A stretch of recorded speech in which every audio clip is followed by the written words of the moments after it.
As the Expos have won the first two, Andy McGaffigan has been a big part of it, and you are enjoying a wonderful year. Well, thank you very much. It's a whole team effort, though, I got to say. I've been very thankful to get a lot of innings in and be in tight situations, which is what a reliever wants to be in. But thanks to Buck Rogers, he's kept the whole bullpen sharp out there. I'll buy what you say about it being a team effort, but when I look at your history with San Francisco, Montreal, Cincinnati, Montreal, you've got to be happy. Yeah, I am. I'm very pleased. It's great to be in the big leagues, and it's even better to be in a pennant race. I'm very thankful, like I said, to be in the big leagues, but, it hasn't been an easy way all the time. But, good hard work usually pays off. What's the difference, Andy? Is it just hard work?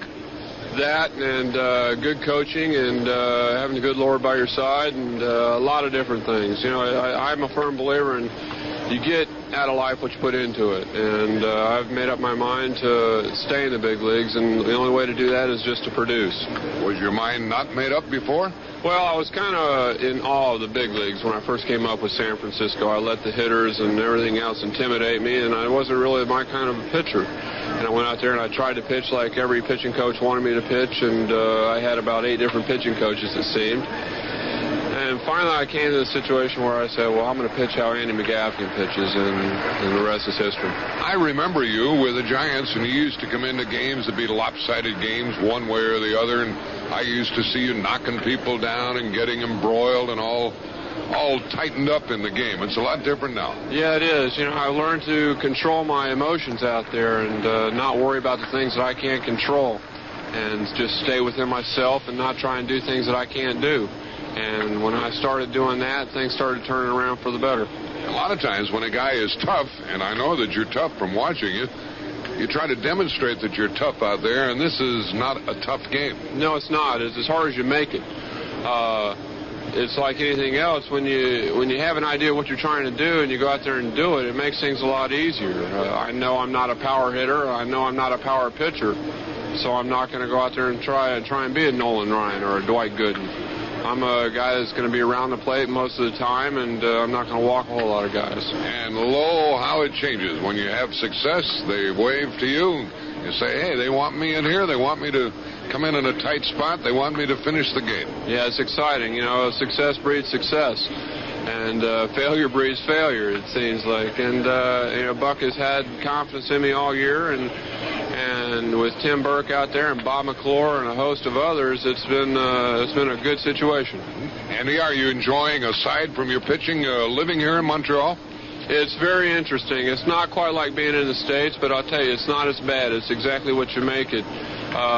People that have trouble living here in Montreal are the ones that are going to have trouble anywhere.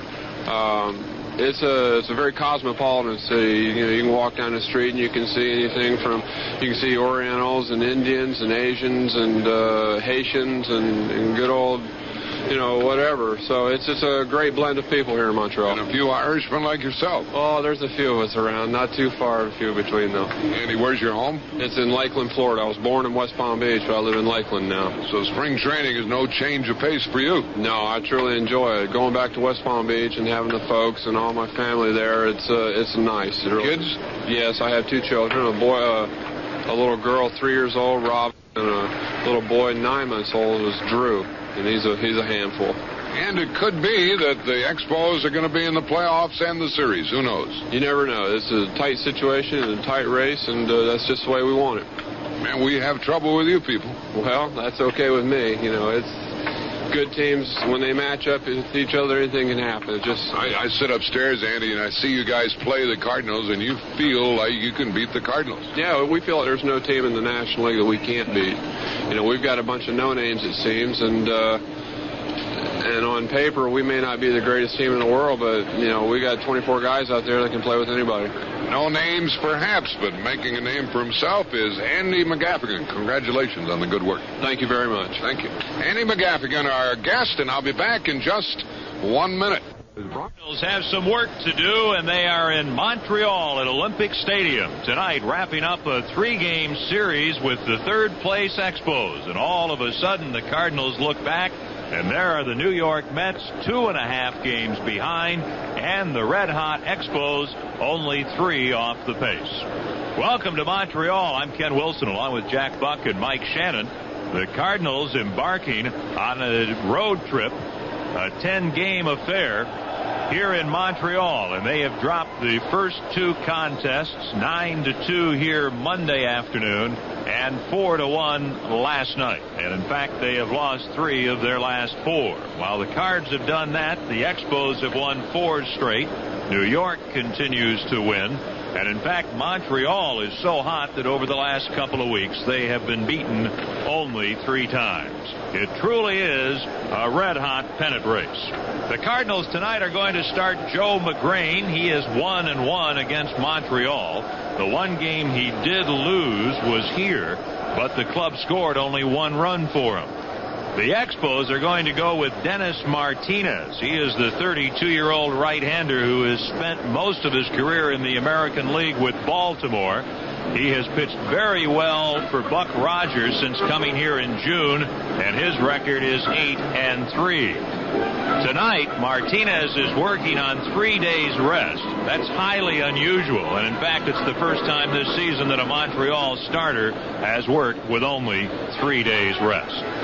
We'll take a look at the starting lineups as this big crowd continues to file into this indoor stadium when we return in 1 minute. The Cardinals have not been hitting much. They have only 3 runs, 12 hits in the first 18 innings of this road trip. And they're going to start tonight with Vince Coleman. He'll be leading off in left. Then Ozzie Smith, the shortstop. Tommy Herr is really cooled off as August turned to September. He'll play second base and hit third. Jack Clark is in the cleanup spot at first base tonight. Hitting fifth, center fielder Willie McGee. Terry Pendleton follows in the order. He's the Cards' third baseman. The rookie in right field is Lance Johnson, batting seventh. Tony Pena does the catching and hits eighth. And Joe McGrain, who has hit pretty well lately, is the starting pitcher. He's hoping that his pitching will catch up with his hitting. Coleman, Smith, Hurd, Clark, McGee, Pendleton, Johnson, Pena, and McGrain for the Eastern Division leading Cardinals. Montreal will lead off with Tim Raines. He's the left fielder. In right field, hitting second, Mitch Webster. Hubie Brooks is the Expos shortstop. In the cleanup position, third baseman Tim Wallach. Andres Galarraga, the Cardinals killer, is at first base, batting fifth. He'll be followed by Reed Nichols, the Expos center fielder. Vance Law starts at second base tonight, batting seventh. Mike Fitzgerald is the catcher. He hits eighth. And Dennis Martinez, the starting pitcher, is batting ninth. The lineups are being exchanged at home plate. Steve Ripley is the plate umpire. Dana DeMuth at first base. John McSherry will umpire at second base tonight, and Frank Pulley around at third base. This broadcast authorized under broadcasting rights granted by the St. Louis National Baseball Club Incorporated solely for the entertainment of our listening audience. Any publication, rebroadcast, or other use of the description and accounts of this game without the express written consent of the St. Louis National Baseball Club Incorporated is prohibited. The Cardinals trying to salvage a victory in this 3-game series with Montreal, and we'll be back at Olympic Stadium in 1 minute.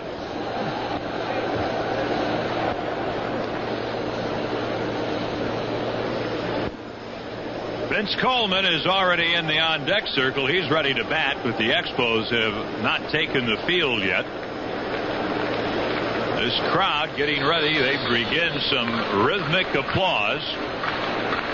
The Cardinals and Expos both with 25 games remaining now in this pennant race. New York has only 24 to go. The schedule favors the Cardinals. They have more home games. 14 home games remaining for the Redbirds. And this crowd is very much into it here in Montreal as the Expos take the field.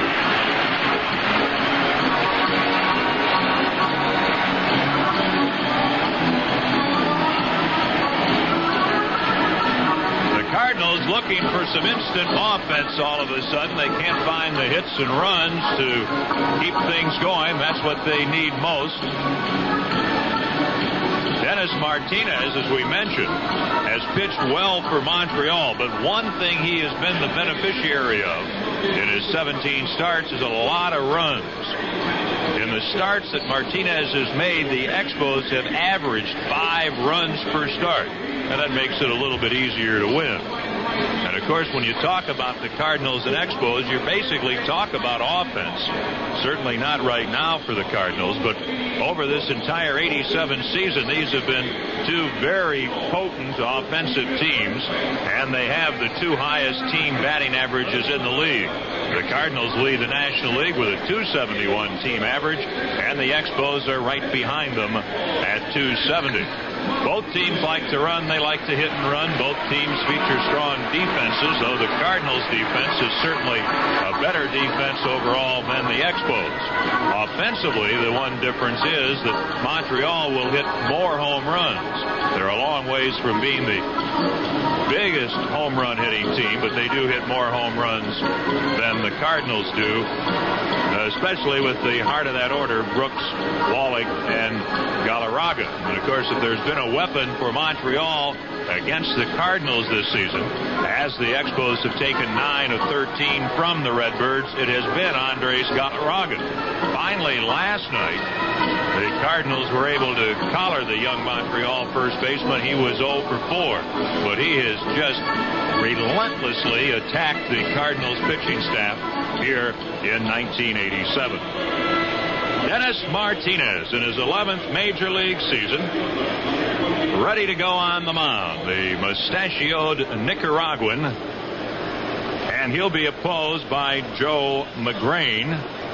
And McGrain has 1 win in his last 2 starts, and on the very positive side, in each of the last 2 McGrain starts, the Cardinals have come up with victories, and hopefully it'll be a victory tonight to lead into the off day tomorrow, and then the big 3-game series beginning Friday night at Shea Stadium against the Mets. We're set to play ball. Vince Coleman digging in at the plate, and with the action here in Montreal, here's Jack Buck. Thank you, Ken. And it is Coleman leading it off, batting at .291.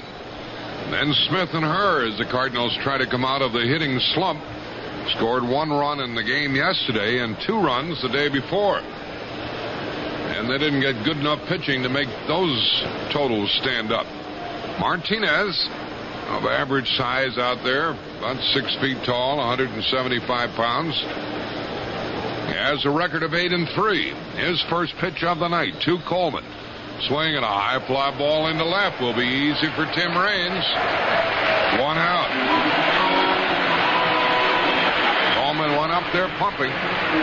They get Coleman out pretty well, this Montreal club, and that's one of the reasons why the Cardinals are 4-9 against them.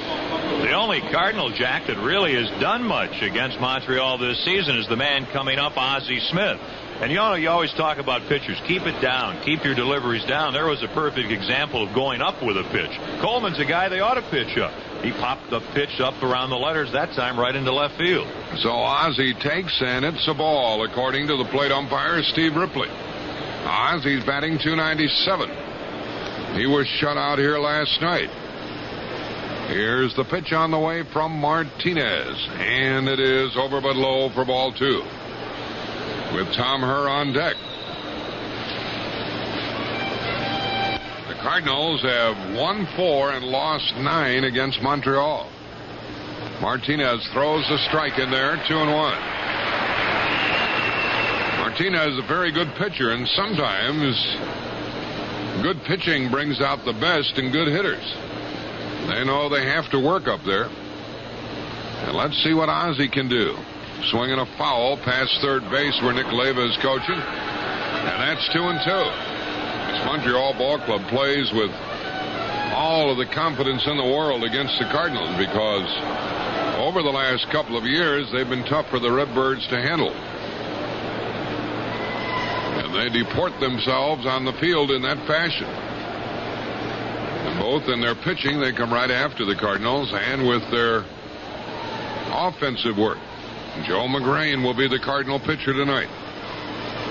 Coleman has flied out to start it. And Ozzie takes it just outside. A borderline pitch, 3-2.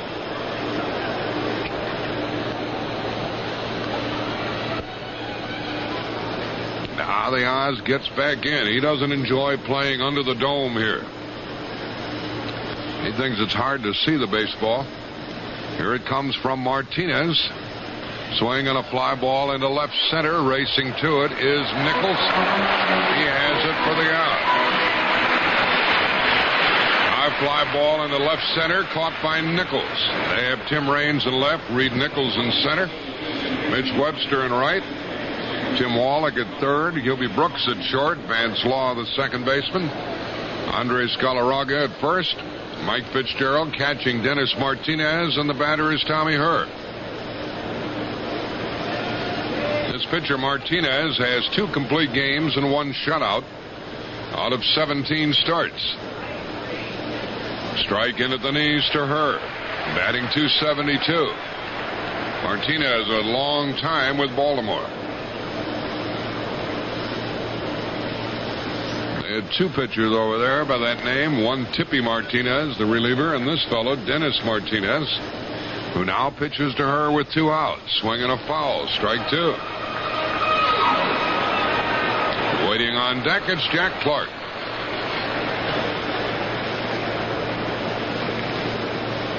Martinez in no rush to get this game over with. He's taking his time out there. Dennis Martinez has an oriental look about him. Goes into his windup and brings it home to Herr. Low ball 1. Open date tomorrow and action from Shea Stadium Friday night at 6:20 with the Dugout Show. John Tudor against Ron Darling.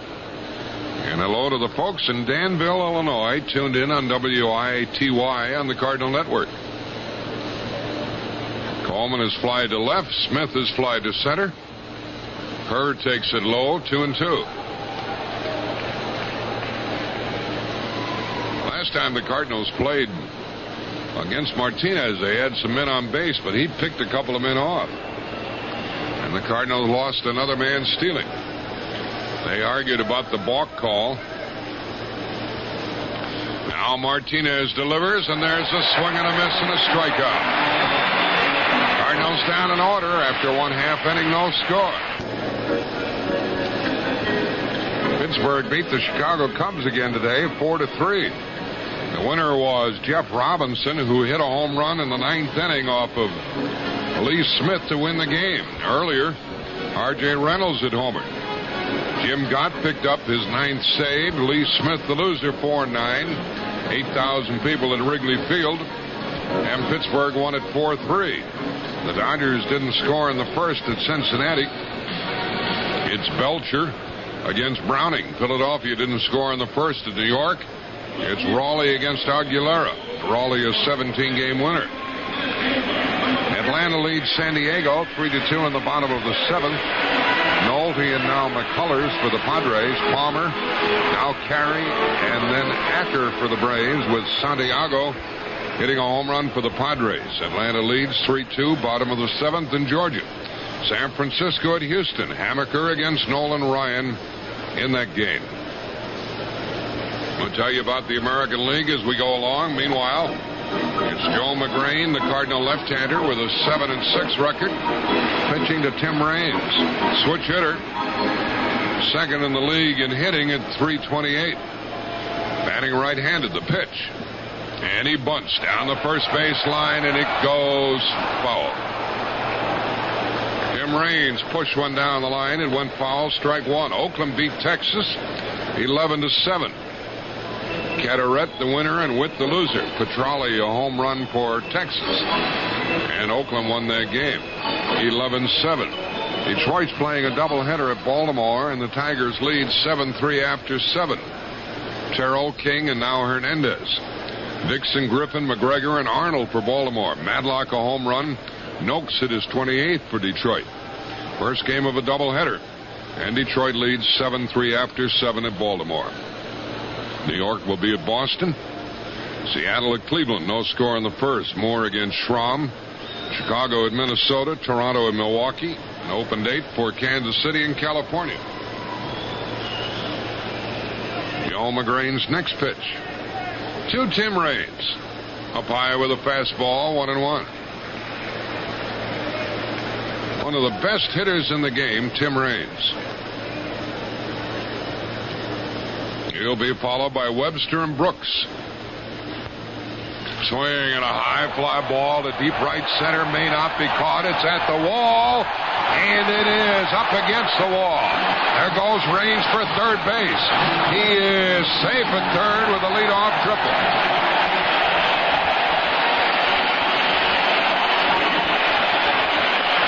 That's the problem, trying to get Raines out. He'll go in any direction with the ball. Lance Johnson raced to the fence, jumped, couldn't catch it. And Raines slid into third base with a leadoff triple.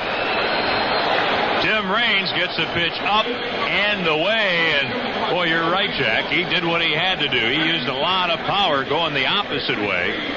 Good effort by Lance Johnson. He comes very, very close to making that catch, and right off the bat, very similar to last night, the Cardinals feel the Expos' pressure.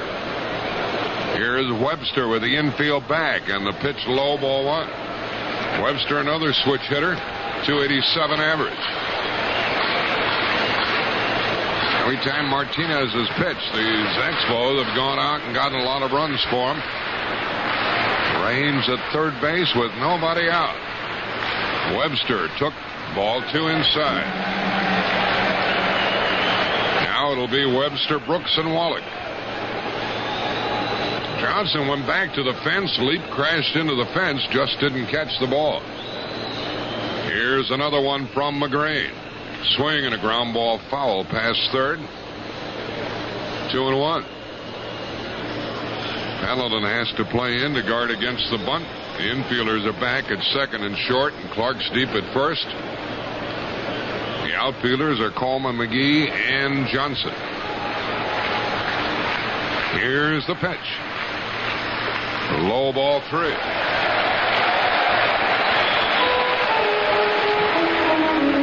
Tim Raines got over to third base in 11 flat. He can move around the bases. Into the windup, the Cardinal left-hander. There's a ground ball to third. The runner stays, and the batter is out. One gone. As Webster pulled the ball, and Raines couldn't score. Hubie Brooks is up.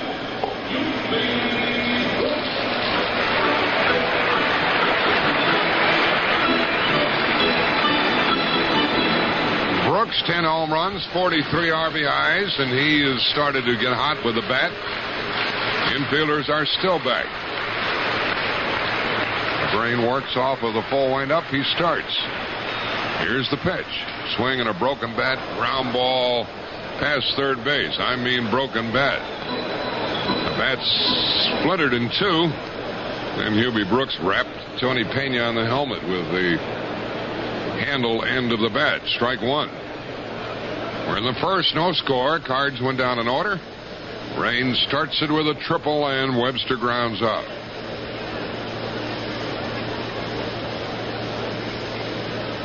And we wait for Brooks to come back up there. Wallach's on deck. You want some fun for the remainder of the summer and enjoy the wonderful fall days? See the Cavalier convertible at your Mid-America Chevy dealers. Chevrolet helps to bring you Cardinal baseball.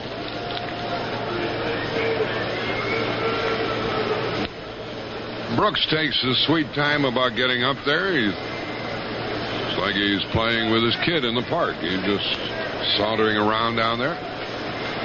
Now McGrain comes right back to work and pitches. Down and in for a ball. 1-1. McGrain had better pay some attention to Raines if he's still at third with 2 out. The pitch, swing and a miss on an off-speed delivery. And that's 1-2, and McGrain could use the strikeout. And that would take some of the momentum away from Montreal. McGrain doesn't even look at the runner at third. He brings it in, and a ground ball to short. A look home, but the throw to first, and the run scores. Montreal leads 1-0. The ball got to Ozzie in a big hurry. With another runner, Ozzie might have tried it, but with Raines You better not miss him. That was a high pitch, and Brooks grounded the ball to short, driving in the run. Montreal breaks on top. And they talk so much about when they select the National League MVP, who's it going to be? Clark, Dawson, Davis, or Wallach? Boy, how about Tim Raines? You talk about valuable. And the first pitch, a ball to Wallach, hitting .309. He is the number 8 hitter in the league. 22 home runs. Swing and a miss at a good low delivery from the Cardinal left-hander. McGrain could have used the strikeout on Brooks, but he got a pitch up, and Brooks made contact and drove in the run. Now Wallach with 2 out, looks at it outside. Having breakfast in the hotel the other day and saw Tony Pena, the Cardinal catcher, seated with Greg Matthews and Joe McGrain, and he was really lecturing the two young left-handers. Here's the pitch, strike, a fastball. He slipped it by him, and that's one of the things he was talking about.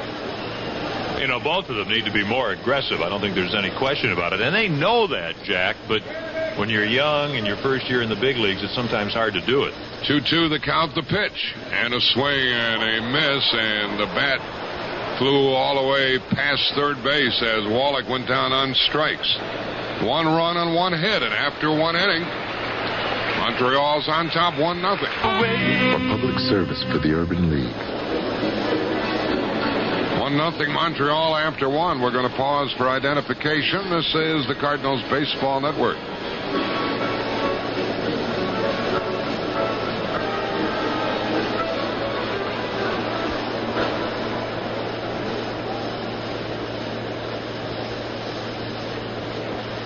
Four additional players have joined the Cardinal Ball Club. Randy O'Neill, the right-hander acquired from Atlanta. Michael Aga, the left-handed hitting first baseman who's been here before. Rod Booker, who makes his 3rd trip to the Cardinals. And David Green. Ken Wilson, he took batting practice tonight. He ended up hitting .351 at Louisville. And he is still quick with the bat. And Whitey's going to get him in there because Jim Lindemann can't take batting practice. His back is hurting him to that extent. And wouldn't that be some story if it unfolded in the proper fashion? It's amazing just to see him back, isn't it? Here's a pitch to Clark. Ball 1 high from Dennis Martinez. You know, he looks like he's in fabulous shape, but the David Green body has always looked absolutely wonderful. He was really swinging the bat well. Were you watching him batting practice? Oh, yeah. Johnny Lewis's eyes practically bulged out of his head, didn't they? He has a bit of a bad knee, but he was playing on that knee down in Louisville. Here is a pitch sinking low to Clark, who has walked 135 times, heading for the major league record of 148. Clark with 35 home runs. It's been a while. He ate a big lunch today. He ought to be able to hit. Here's the pitch. That's high ball 3. You know, this is the time of the year you talk about David Green, where you just look for that surprise player to give you the 3 or 4 big hits that put you over and win it for you. And you go back to 85, Cedeno, of course. You don't know, is it going to be Green? Is it Laga? Is it Dreesen? Is it Jack Clark? You just don't know. Clark might be swinging. He took a strike on 3-0. I have a feeling David Green might make his presence felt. They really shift around on this Montreal infield with Wallach very close to the line and deep behind third base. Martinez set the cards down in order in the first. Clark walks on an inside pitch. I had lunch with Jack Clark today. He had mussels. He had a salad. He had pasta. He had lobster. He had dessert. You obviously were not at a fast food restaurant. No, nor in a low-priced restaurant. I'm glad you paid, though. Well, you get age before. You look like you'd have to take the check. It just looks that way. Runner at first, nobody out. Here's Willie McGee. He's batting .288 and hitting left-handed. And a strike is called on the outside corner. They're really pitching McGee away, and they've gotten a lot of double play balls off of his bat as a result. McGee is grounded into 20 double plays. Short lead by Clark. And the pitch. Low and away for a ball. 1-1. McGee, 9 home runs, 94 runs batted in. And he'll be the first to tell you he should have about 100 and, well, he should be leading the league in runs batted in. The way things have gone. Leadoff walk to Clark. Here's Martinez throwing over. McGee the batter, Pendleton on deck. Then Johnson, Pena, and McGrain. Cardinals have to break out of this batting slump. And another throw to first. Last time Martinez pitched against the Cardinals, the Redbirds argued about a balk move when he threw over there to first. We'll see if Dana DeMuth umpiring at first calls it on the Montreal pitcher. 1-1 to McGee. They give him right center. They play him to hit to the opposite field. Willie would like to pull the ball. They pitch out. What's going on here? They think Clark's going to steal. He's stolen one base. Boy, there's something you don't see very often. Why would they pitch out there? Beats me. 2 balls and a strike to count. We'll take it. First baseman Galarraga holding against Clark. He doesn't have to do that either. A check on the runner. And Martinez steps off. They're really worried about the hit and run or a stolen base. Ready once again. So's McGee. Come on, Willie. Throw to first, and the runner gets back. Jack's so close to first he could fall back to the back. He could pass out and be safe. That's right.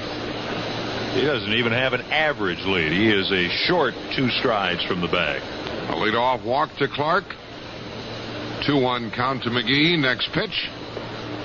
Missed outside. 3-1. And the crowd gets restless. The Frenchmen are rebellious up here. 3-1 the count. We've had big crowds for all 3 of these games. McGee with a 3-1 pitch. He swings and hits it foul, and it's 3-2. A little roller past the Cardinal dugout down the third baseline. Well, the Cardinals after tonight still have 4 left against this club, an opportunity to make it respectable. Montreal's already assured of the edge for the season with 9 out of 13. Cardinals could still break even with them for the year. Clark is running, and a bouncing ball to Wallach. The play to first. That avoided the double play, and McGee is out. They just keep pitching McGee out, and he rolls it to the infield. And what I found interesting, we know that he's a free swinger, is on the 3-1 pitch, he fouled off ball 4. And, you go back, Jack, I just looked. Willie McGee the entire season, if you discount intentional walks, has walked only 14 times. And he could easily have walked right there. Of course, if you're going to hit, you're going to drive in runs, you've got to swing at pitches you can handle or think you can handle. But on the other hand, patience sometimes will pay off for you. Nothing wrong with taking a walk. Here is Pendleton with a tying run at second and 1 out. Terry batting .301. He's driven in 88 runs. Batting left-handed, he takes a slider strike around the knees. We're in the second. Montreal got a run in the first. Cardinals trying to cash in on a leadoff walk to Clark, the 136th walk he's been given this year.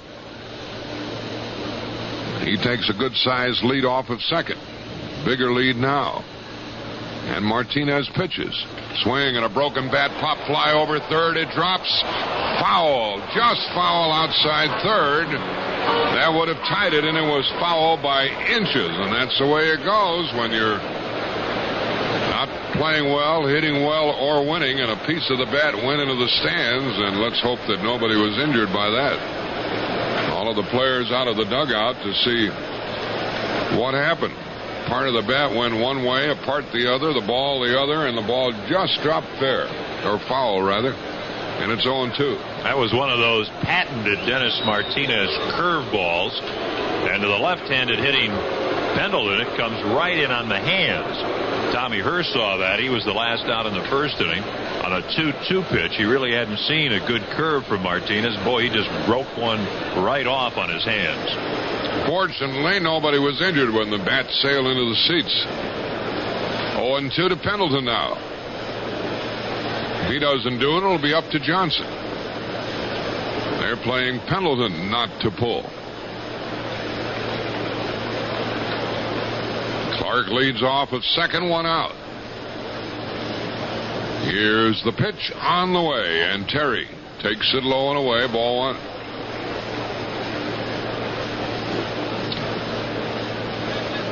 Pendleton hurting a little bit with some thigh pulls, but not enough to keep him out of the lineup. He's a plugger. He doesn't miss many games or at bats. Let's see if he can get the run home. The pitch coming. Sinks low, 2-2. Martinez has a good pattern, Jack, against these Cardinal left-handed hitters. He's basically pitching them away. As you point out, the Expos defense is shading the left-handed hitters to the opposite field to left. Then he'll lull you to sleep, and watch out because that big hook comes inside on you when you're not expecting it. And he does have a good curveball. 2-2 pitch. On the way to Pendleton. Fastball down and in. Ball three, just missed. That'll surprise you even more. And a full count results. Lance Johnson waiting on deck for the Cardinals.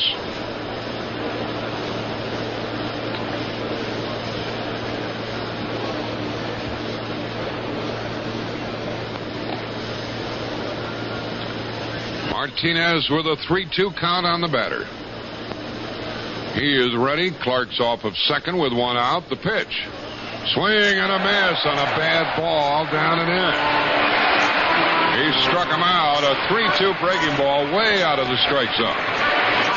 But after you've seen away, even if you do see the one fastball in, you get that big hook inside, and you just want to pull the trigger. And, Jack, what's happening is if Martinez has the good fastball in off the plate to the left-handed hitters to supplement that terrific curve, and he has a great curveball coming in on the left-handed hitters, they're not going to hit either one of those pitches. The only thing they're ever going to hit is away, so you can just play to the opposite field all night long. That ball was a foot inside when the catcher caught it. Johnson takes a curveball strike that drops over the outside part, and the Cardinals have their hands full with a tough hurler here tonight in Dennis Martinez. And it takes a 2-out hit to get Clark home. Johnson has driven in 4 runs. He's 8 out of 36. They sat him down yesterday, put him back in the lineup tonight. He takes a half swing, and it's a foul. Strike 2. Johnson, quite a hitter down in Louisville, facing the rigors of the big leagues for the first time. Wearing the number that Tito Landrum wore, number 21. No balls, 2 strikes. No hits off of Martinez yet.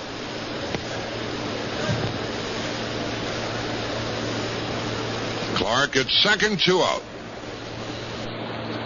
Swing and a fly ball into left field, and Raines is right there. He makes the catch at the line, and the inning is over.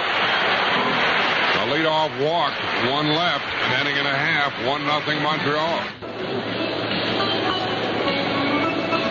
Joe McGrain will pitch to Galarraga. Nichols and Law in the bottom of the second, 1-0 Expos. Oakland beat Texas 11-7. A doubleheader at Baltimore, and after the first 8 innings of the first game, Detroit's on top, 7-4. New York got 2 in the first at Boston. Hudson against Clemens.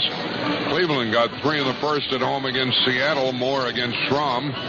Chicago's in Minnesota, Toronto, and Milwaukee. And Kansas City and California have an open date. Pittsburgh beat the Cubs 4-3. Dodgers scoreless after 2 at Cincinnati with Belcher against Browning. Phillies didn't score in the second. They're scoreless in the bottom of the second in New York. Raleigh against Aguilera, who's pitched very well since coming back. San Diego batting in the ninth, trailing 3-2 at Atlanta. San Francisco will be at Houston.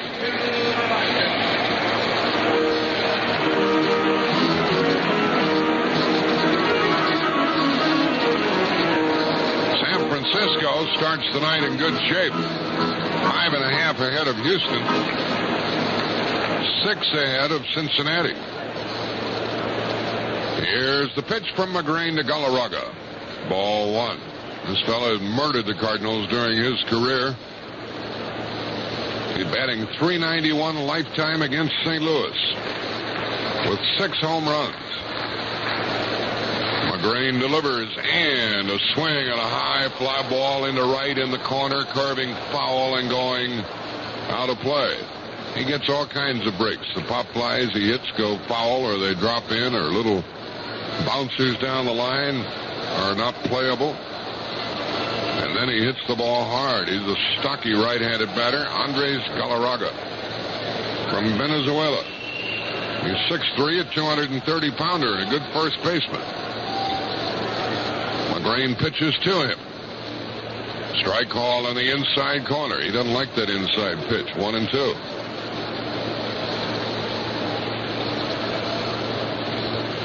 Reed Nichols on deck. They've done a good job of stacking this. Here's a swing and a foul. This Montreal club, they picked up players from here and there. Webster from Toronto, and Nichols, who used to be with the White Sox.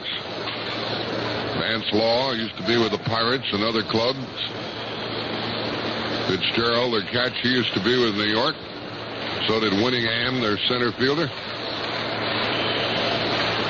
Wallach and Raines have been products of the Montreal farm system. Leading off, Galarraga takes it low. 2-2.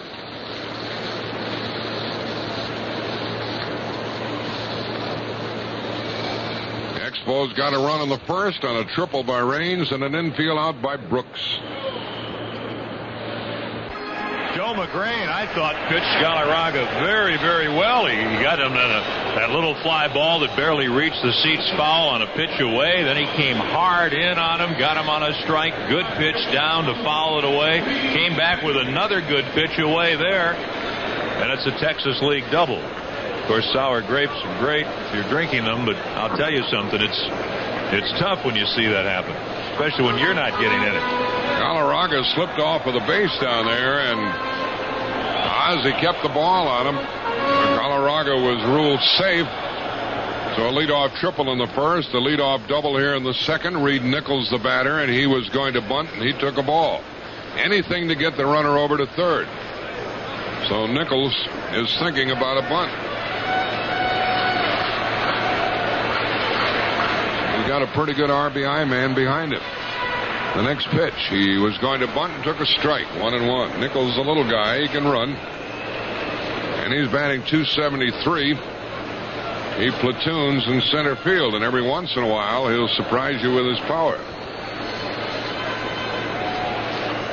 Lead by the runner, and the pitch to the plate.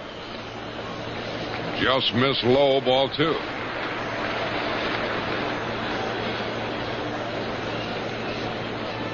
Galarraga would go to the Hall of Fame. We played against the Cardinals all the time. Nichols pops it up to the second baseman, Herr. He was trying to go to right, but popped it up, and there's one out. Vance Law comes up. There's another fella tough to pitch to, batting .282. They do a lot of platooning. They get a lot of mileage out of their people. Jack, I was thinking about it down in batting practice watching Montreal tonight when Vance Law was hitting. He is one of the very few players on this ball club that really has any pennant race experience. They're very thin in that area.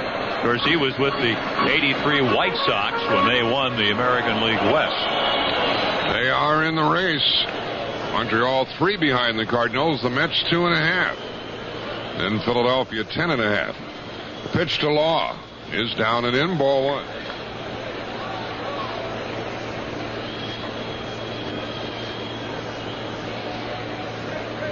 New York still batting in the bottom of the second, scoreless against the Phillies. Shane Raleigh against Rick Aguilera. Runner at second, one out. The pitch, half swing and a ball. Ball 2. They have a base open, and Fitzgerald next.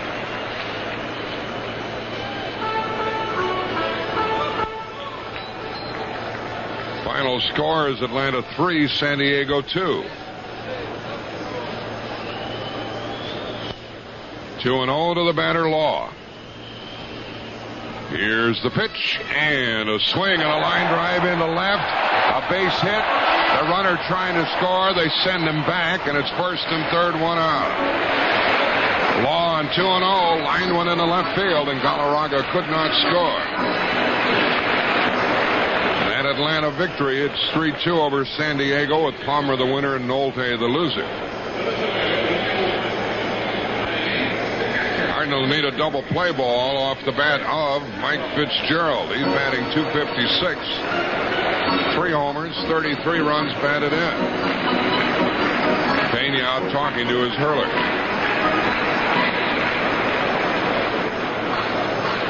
He's a very slow runner, Fitzgerald is. He's only grounded into 7 double plays. Hasn't played in every game.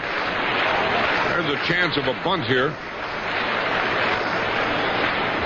They have Martinez pitching well. They have Galarraga at third and Law at first with 1 out. Fitzgerald wants at least the fly ball. Here's the pitch. He's going to bunt, and he does. And the squeeze play is going to... He is safe at the plate. And he beats it out as McGreen threw home. It's 2-0.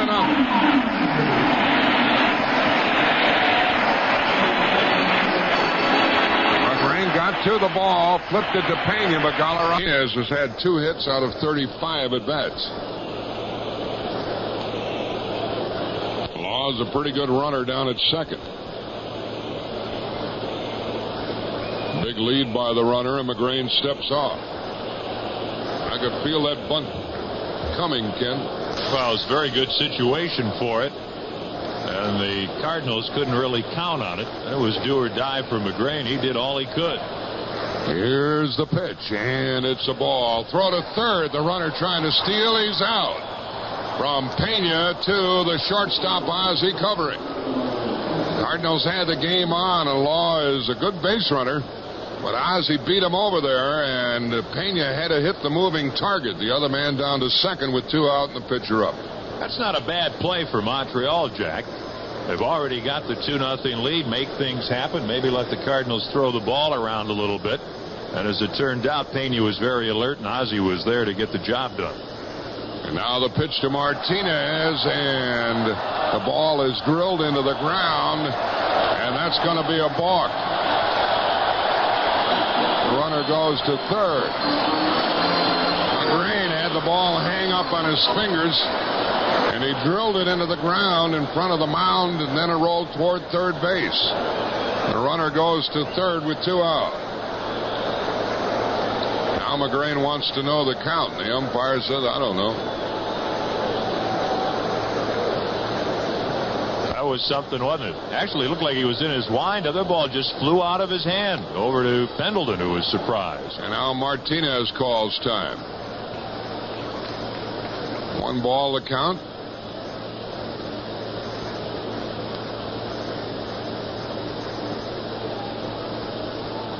Trainer comes out to help Martinez. 2-0 Montreal. They made 2 runs on 3 hits. They've cashed in on a leadoff triple and a leadoff double. That's what happens when you're a hot club. You get those runs home, and when you're not scoring, you leave them out there. That Mike Fitzgerald, who now is at third base. Now here's a fellow who has 5 hits against the Cardinals this season. Doesn't hit all that much. He's got 6 RBIs. He's really done a job against the, he doesn't play all that often, but every time he's in against the Cardinals, there's an RBI or 2, and he comes up with something to get the job done. And he's one of those fellows that I guess Buck Rogers just describes as a bulldog. He just somehow does it. Runner at third, 2 out. The pitch from Joe McGrane, and a swing and a foul out of play. 1-1. Martinez has driven in 1 run this year. He's still having trouble with something in his eye. Hope it isn't a base hit. So the Expos work the squeeze play here. Here's the pitch on the way. Swinging another foul. 1 ball, 2 strikes. I kind of had the feeling that Fitzgerald bunted on his own. Didn't you, the way Galarraga broke off a third? Well, there was no question that Galarraga was just going to wait. It might very well have been the case that he was bunting on his own. He probably had that option and liked what he saw. With a runner at third and 2 out, Martinez strikes out on a fastball, and McGrain gets his second strikeout. A called third strike. 1 run, 2 hits, 1 left. After 2 innings, 2-0 Expos. Breaks on top, 1-0 in the third inning in New York. The run driven in by Shane Rawley.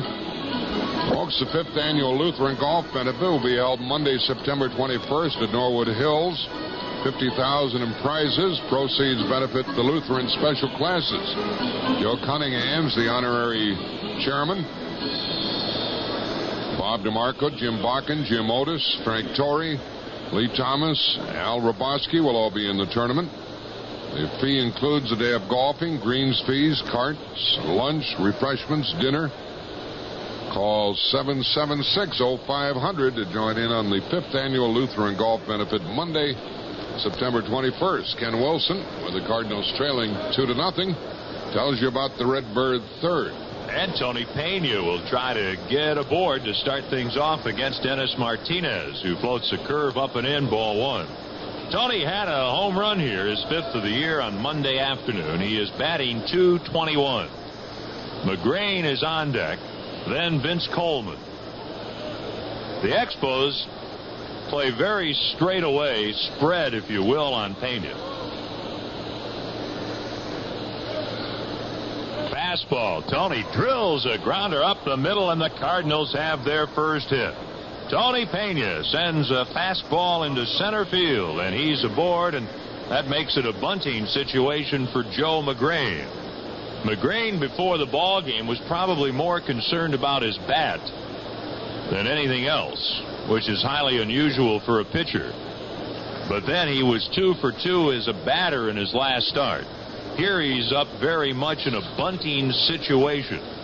And he's got a big tree limb in his hands. He's got one of the biggest bats in the major leagues up there as he squares to bunt, bunts it in the air down the first baseline to Galarraga. He makes the play. The throw to first, not in time. And McGrain bunts the ball in the air to Galarraga for the first out. Thursday, October 1st, these Expos will be in town for a night game. It's Vietnam Veterans Appreciation Night. Contact the Vietnam Veteran Leadership Program office in St. Louis. Also October 1st, Custom Tire and Wheel Night. For tickets, call Walt, Rick, or Bill at Custom Tire and Wheel on West Florissant. The bat that McGrain is using tonight is Bob Forsch's bat. 36 inches long, 34 ounces in weight. That's a huge bat by modern standards. Here's Vince Coleman. He takes a Martinez pitch at the knees, strike 1. And the reason McGrain was using the real big bat was because he's been, if you'll believe this, pulling the ball too much. And he wanted to use a heavier bat to just hit it up the middle. As it turned out, the bat was too much for him in that sacrificing situation, and there's one away. Fastball outside to Vince Coleman, 1 ball, 1 strike.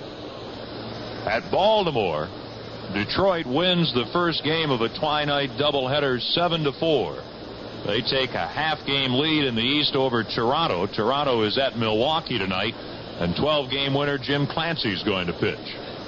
Easy toss to first, and back is Tony Pena. Philadelphia getting that run off Rick Aguilera in the third at New York. We're rooting for 17-game winner Shane Rawley and the Phillies, to be sure. Wallach very shallow at third. Here's a fastball outside. It's 2-1 on Vince Coleman. Pittsburgh defeated the Cubs 4-3 this afternoon. Dodgers and Reds scoreless in the fourth at Cincinnati. And Atlanta has beaten San Diego 3-2. The Giants meet the Astros in Houston. At first, Pena, 1 out, third inning, 2-0 Montreal. And Tony back with an easy toss from Martinez to first. Cleveland at home in the third leads Seattle 3-1. New York has a 2-1 lead at Boston in the second. Oakland beat Texas today 11-7. Throw to first, Pena back. Indoors in Minneapolis, Gary Reedus has hit his 11th homer of the year in the first inning off lefty Frank Viola to give the White Sox and Richard Dotson a 1-0 lead over the Western Division leading Twins.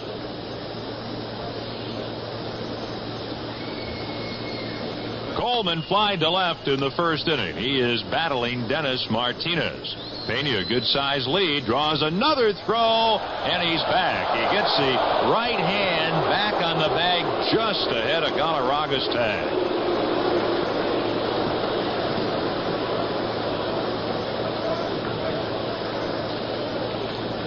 The Expos 1 run in the first, scoring on a Hubie Brooks ground out, and another run in the second on a sacrifice bunt by Mike Fitzgerald. The pitch to Coleman, a fastball high, 3-1. They play Coleman to go to the opposite field. Raines in left, Nichols in center, Webster in right. On the left side, Wallach and Brooks. On the right side, Law and Galarraga. Martinez and Fitzgerald the battery.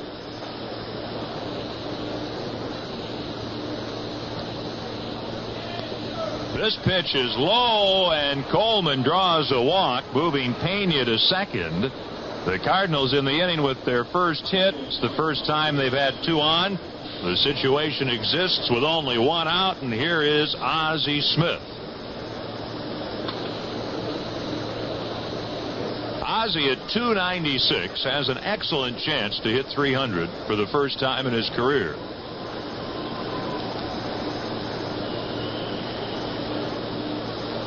Montreal looking to end the inning with a double play.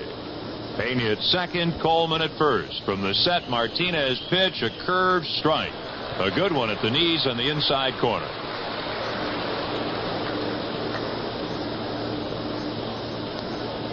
There's a big gap in right center between Nichols and Webster.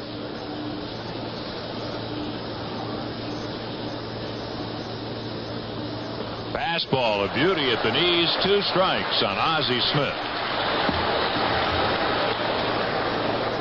Martinez has very good location tonight, and his fastball, and he usually throws a sinking fastball, has good velocity and the good location. And his curve, well, he's got one of the best. He also has a changeup. There's a fastball at the knees, strike 3 call. And Ozzie can't believe it. He's barking at Steve Ripley. He felt it was low. Ripley explains to Ozzie what he saw. And Ozzie Smith, a rare, and I mean rare, strikeout victim. That's only the 29th time he's struck out all year. You can see Mike Fitzgerald, the catcher, pull that ball up into the strike zone. It was a borderline pitch, and Ozzie got punched out. 3 strikeouts for Martinez. That's the first one on a fastball. The other 2, Herr and Pendleton, were swinging on curves. And here is Tommy Herr again. Throw to second, and back in time is Pena, sliding in rather awkwardly as Vance Law takes the throw.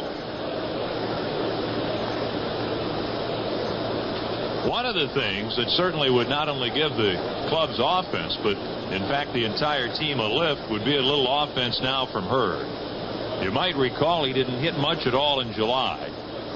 He had a terrific month of August, and as soon as the calendar is flipped to September, he's gone cold again. 2 on, 2 outs, 3rd inning. Here's the pitch. It's a fastball away, 1-0. 2 out RBI hits have been tough to come by. Herr the last couple of days hit the ball hard, but right at somebody. Now we talk about Herr this month. He has gone 2 for 26 in September, and that's cost him 13 points on his average. Now he's 2 for 27, and he's dropped 14 points after striking out in the first. Fastball, pop foul over the third base dugout. In the crowd, 1-1. Jack Clark is on deck. Let's pause for station identification. Here in the third, this is the Cardinals Baseball Network. 2-0. Cards trail third inning. 2 on, 2 outs. Dennis Martinez delivers 1-1 to her, and he pulls a grounder to Vance Law. He backs up, fields, throws to retire the side. No runs, a hit, 2 left after 2.5. Montreal on top, 2-0. Other prizes, and you can call the Cardinal marketing department about that. It's Spud's McKenzie night, Tuesday, September 22nd. 2-0 Montreal. Leadoff man Tim Raines, who tends to be a first ball fastball hitter, digging in. First pitch is a curve, and it's high, ball 1. Raines in the first triple to right center. With 1 out, scored as Hubie Brooks grounded to short. Montreal added another in the second, and McGrain delivers. Up and in, and it's 2-0. And that time Raines was shortening up and looking to bunt. Raines, the National League batting champion last year at .334. He is batting .329 at the moment. He is second in hitting this year behind Tony Gwynn. Gwynn would have to disappear not to win the batting crown. Here's a bloop pop up to left center. Ozzie going out, and he reaches to make an incredible catch. Ozzie Smith working his magic, and the folks in Canada giving him a hand. Oh, what a play by Ozzie Smith to retire Tim Raines. That takes a double away from Raines with his speed. Oh, did Ozzie have a long way to go in left center field. If you come out to Busch Stadium early, you'll see him practicing that play. Oh, can he do it?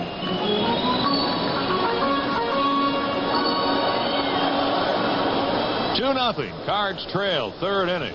Montreal's right fielder Mitch Webster takes a slider strike on the inside corner.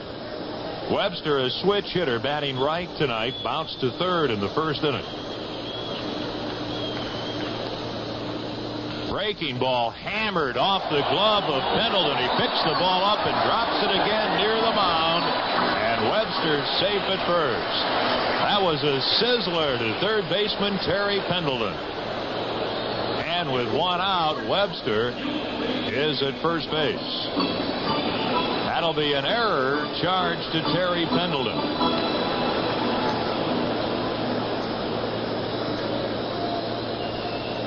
Now the meat of the order. Brooks, Wallach, and Galarraga. Those are the hitters that would concern anyone. And tonight, certainly before the game, McGrain thinking more about this trio than any other Expos. Fastball, strike call, down and away.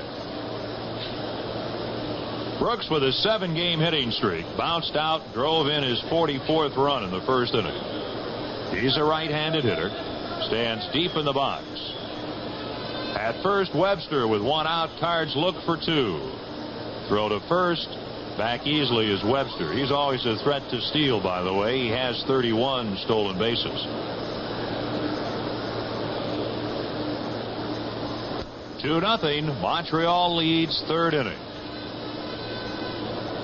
Over to first again. McGrain basically is working a pattern against Brooks, Wallach, and Galarraga. And the pattern is up and in, down and away. Trying to get away from their power. Throw to first again. That, of course, is not one of McGrain's strengths, his move to first base.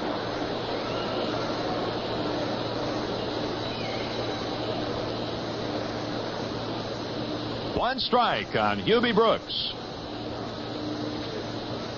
Throw to first again. You could be in Quebec City and tell when McGrain is going to throw to first base. And that's a 3-hour drive from here. The pitch on the way. Foul back. He got it up and away, and it's 2 strikes. You know, we mentioned when we began things here over an hour ago that these are the top 2 hitting teams in the league. The Cardinals with a .271 team average, the Expos .270. But the Expos average against the Cardinals 293. Boy, they've been unstoppable. Throw to first, back easily is Webster. The Expos with 2 runs, 3 hits tonight in the early going. Here's a pop-up. Boy, Brooks gets jammed. Near the mound, first baseman Jack Clark gloves it. And they're 2 away. Tim Wallach struck out in the first inning. He is the cleanup hitter and certainly a National League MVP candidate. And we have 4 of them here tonight. Certainly Wallach and Raines of the Expos and our own Jack Clark and Ozzie Smith. The rest of the field really is Andre Dawson and Eric Davis. Last 11 games, Wallach hitting .409. Here's the pitch. Hits a curve low and in, and it's ball 1 on the right-handed hitting third baseman.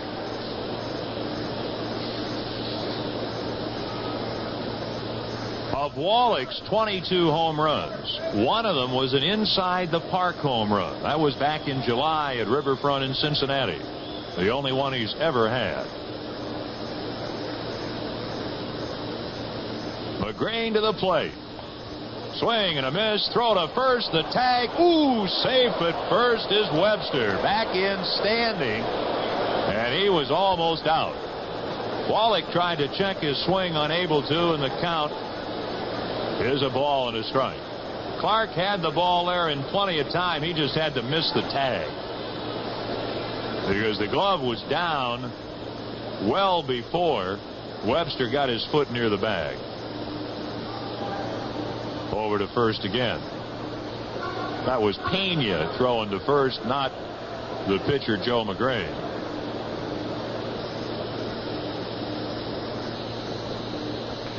Webster at first with 2 outs. Wallach swings and misses. An off-speed pitch, 1-2.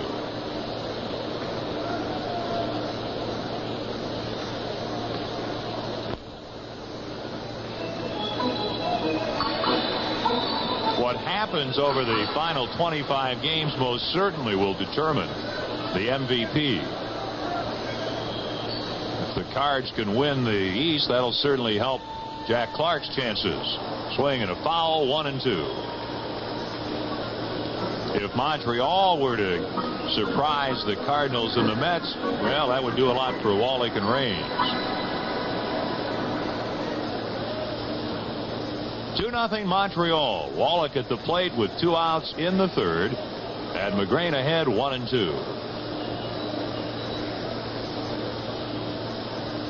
Here it comes. In the dirt, Wallach a wave and misses. Pena has to scoop it out and throw to first. A strikeout, and Wallach has struck out both at bats, and a 2-3 put out. 3 strikeouts for McGrain. Martinez also has 3 through 3 innings. An error in the inning. Montreal leaves 1, and this one goes to the 4th. Expos 2, Cardinals no score. Montreal starter Dennis Martinez has only 1 win in the last month. As it turns out, that was in his last start last Saturday at Atlanta, and he was outstanding in a 7-inning outing, and he has been terrific so far tonight.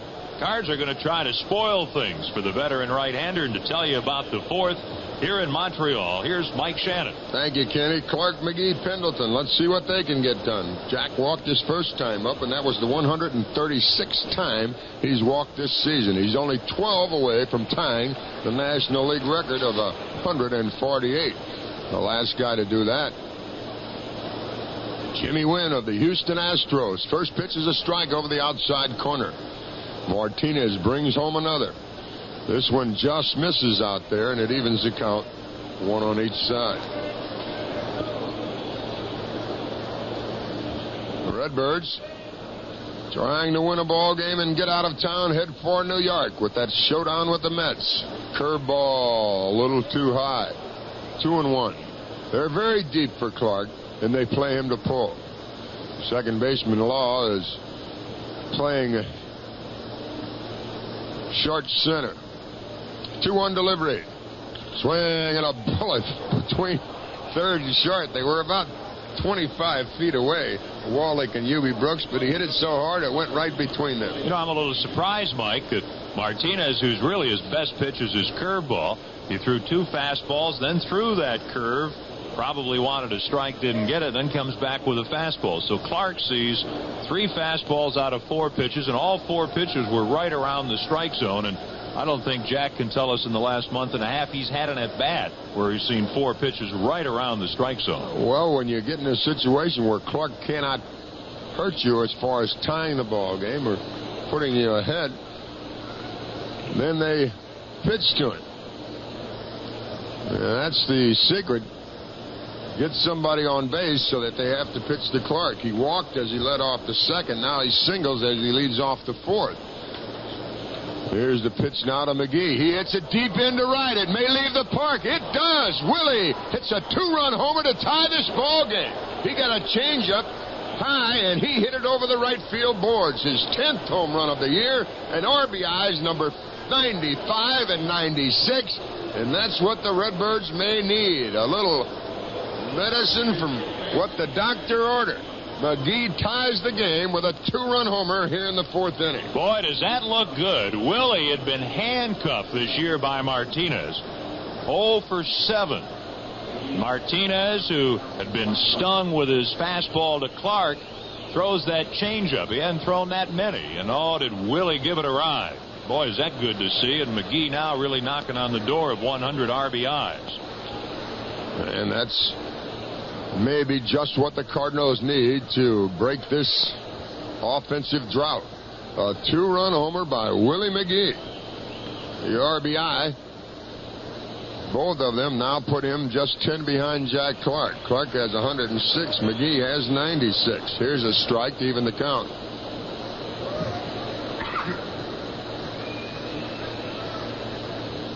On a 1-1, Pendleton takes a half swing, holds up, strike called outside. At Cincinnati, the Dodgers are trailing 2-0. They come up in the 6th inning. And Tom Browning has a perfect game going into the 6th for the Reds. The last perfect game thrown in the National League was a 5-inning perfect game. Thrown by Palmer when he was with Montreal against the Cardinals in Busch Stadium. He pitched 5 perfect innings, and then the rains came. The game was washed out, and it went down into the books as a perfect game. On a 1-2 delivery, Pendleton swings and hits it into center field. Reed Nichols will handle that. He drops back a step or 2 and hauls it in. That ball game at Shea Stadium now moves to the 5th inning. Shane Rawley looking for his 18th win, and the lefty working on a shutout. The Phillies leading New York 1-0. I can't think of anything better. Shane Rawley's 18th win. The Cardinals come from behind win here tonight. A day off tomorrow, and let's go at them on Friday night with a 3.5 game lead over New York and a 4-game lead over Montreal. That'd be terrific. You don't think there'll be any action in New York when we get there, do you? Nothing but. Here's Lance Johnson, the rookie outfielder. First pitch to him is a off-speed delivery. It drops in high, ball 1. We're in the top of the 4th, and the Cardinals on a 2-run homer by McGee have tied it. Swinging a ground ball. Great play by the first baseman Galarraga. He's up and he races to the bag and gets Lance Johnson. Galarraga has really played some unbelievable baseball against the Cardinals, and he just makes our highlight film job as he robs Johnson of a base hit. That was some play, wasn't it, Ken? This young man may very well be as good a defensive first baseman already as Keith Hernandez, and I think a lot of people see the day where this fella could well be the premier first baseman in this league defensively and offensively. What a player he is already. He's putting it together. Putting it together for this Montreal club. They stole that young man, signed him right out of high school when he was just 17 years old. Here's Pena. He swings, hits it over the pitcher's mound to the shortstop. Brooks on the run, gloves and throws. And after the 2-run homer by Willie McGee, Martinez puts the Cards down in order. 2 runs, 2 hits, nobody left. 3.5 innings completed here at Olympic Stadium. And as Montreal comes to bat, we are tied 2-2. at Shea Stadium. A home run by Wilson. Not Mookie Wilson, but Glenn Wilson. And it gives Philadelphia a 2-0 lead now. Here as we go to the Montreal fourth, Joe McGrain heads back to the hill. And we have a 2-2 tie thanks to Jack Clark's single and Willie McGee's 2-run homer.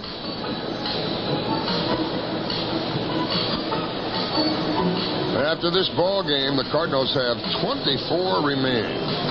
24 left after tonight. And they have 4 games left with this Montreal club. When we come back to St. Louis, we'll take on this Expo club. The second last series of the season. First night in, it'll be a twilight doubleheader. So 4 games in 3 days. Here in Montreal's fourth, it will be Galarala, Nichols, and Law.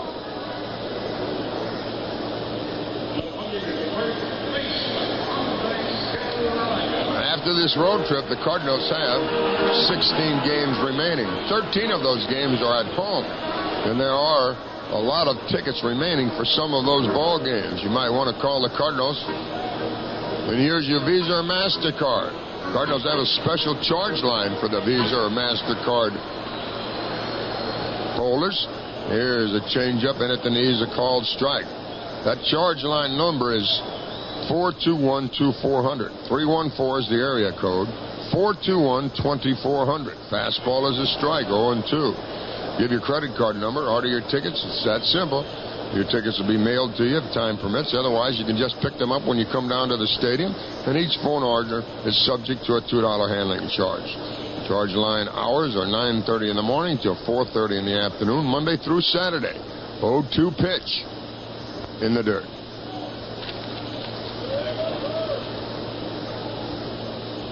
The Redbirds have won only 4 of the 13 played so far against this Expo club. Here's the next pitch to Galarraga. Fastball just missed inside, and it's 2-2. That's where you have to pitch this fella, inside. He likes it out over the plate where he can extend those big, strong arms. He has hit 12 home runs and has 80 RBIs, a batting average of .318. He doubled and scored in the second. Next pitch to him is low, and it's a full count. So after going 0-2, the drain goes 3-2. Galarraga has batted better than .500 this season against Redbird pitching. Here's the payoff pitch. Swinging a ground ball up the middle. It's a great play by Herr. His throw in time. What a play by Tommy Herr.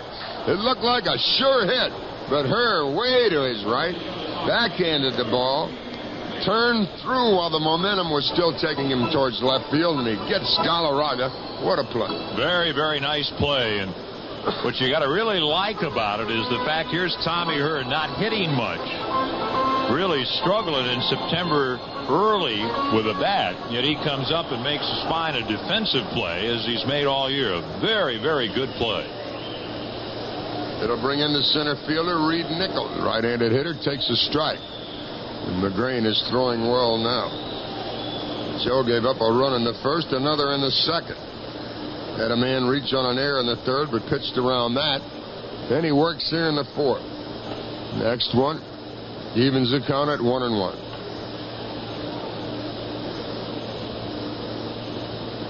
Third baseman Pendleton even with the bag as Nichols swings and hits a line drive over his head and into the left field corner.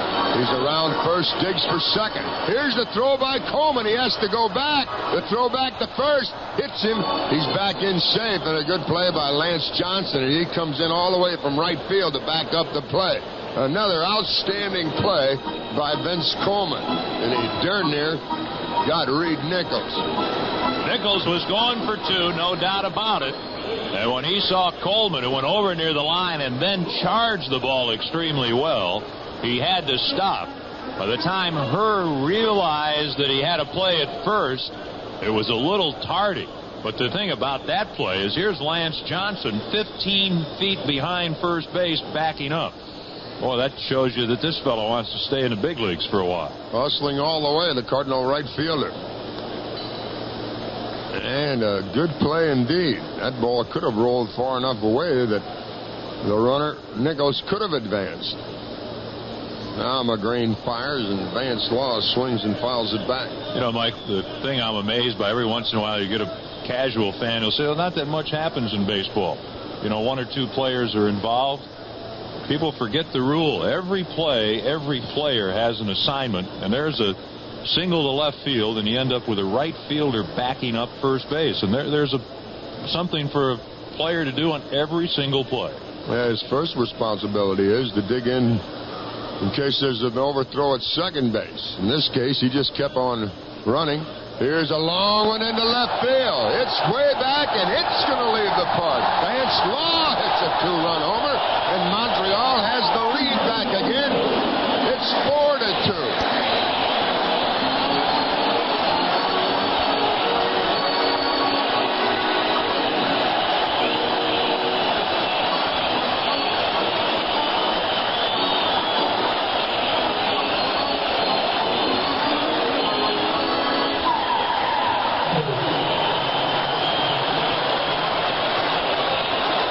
Law with his 12th home run of the year in RBIs, number 52 and 53. And that quickly, Montreal has their 2-run margin back again.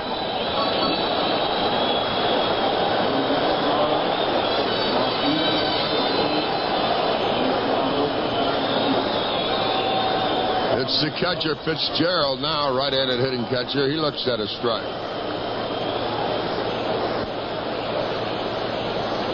Well, the Redbirds having trouble getting their offense on track. Got a 2-run over by McGee, but Law eradicates that in a big hurry. Here's a ground ball up the middle and a fine play by Ozzie Smith to throw out Fitzgerald. 2 away, and it'll bring in Martinez. No doubt we have some pennant race in the National League East. Montreal is trying to get their 2 cents worth. We owe you a station break. Let's take it now. This is the Cardinals Baseball Network. Martinez, the pitcher, is batting .054 when he started. Struck out his first time. Swings and misses at this one. He bats as he throws from the right side. Nobody on, 2 away. 0-1 pitch. Way outside and high.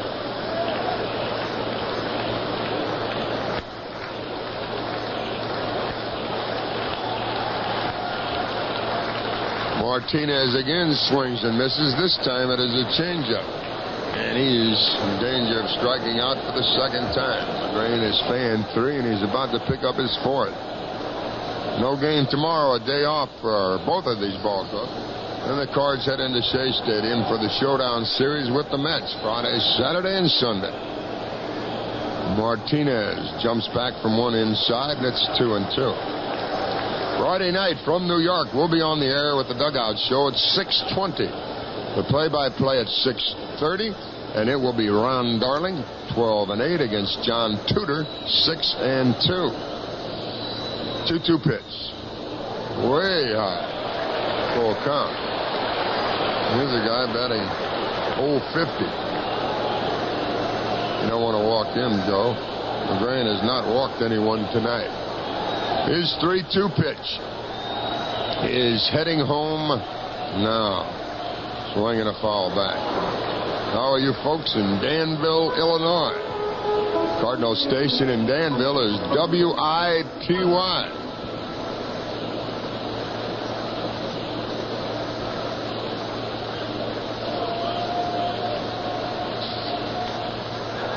Martinez swings, hits a hopper over the mound. Ozzie comes in and flips to first, and the inning comes to a close. But Expos scores 2 runs on 2 hits, a 2-run homer by Vance Law. And after 4, the Expos lead again. It's 4-2. At Cincinnati, Tom Browning has lost his perfect game.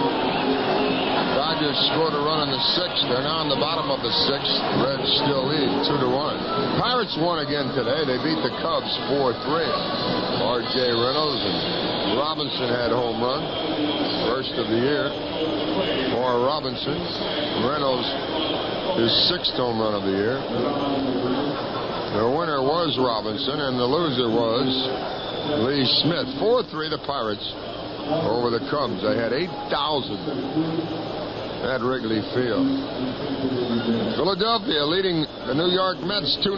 They're in the 6th inning. Behind Raleigh against Aguilera. Glenn Wilson, a home run, his 15th of the year. Here's a little foul going down to the third base line as the pinch hitter, Booker, tried to get on. He's batting for McGrain. So McGrain is finished for the night. He goes 4 innings, gives 4 runs on 5 Montreal hits. While he was in there, he struck out 3 and he walked no one. Scott Terry is loosening in the bullpen.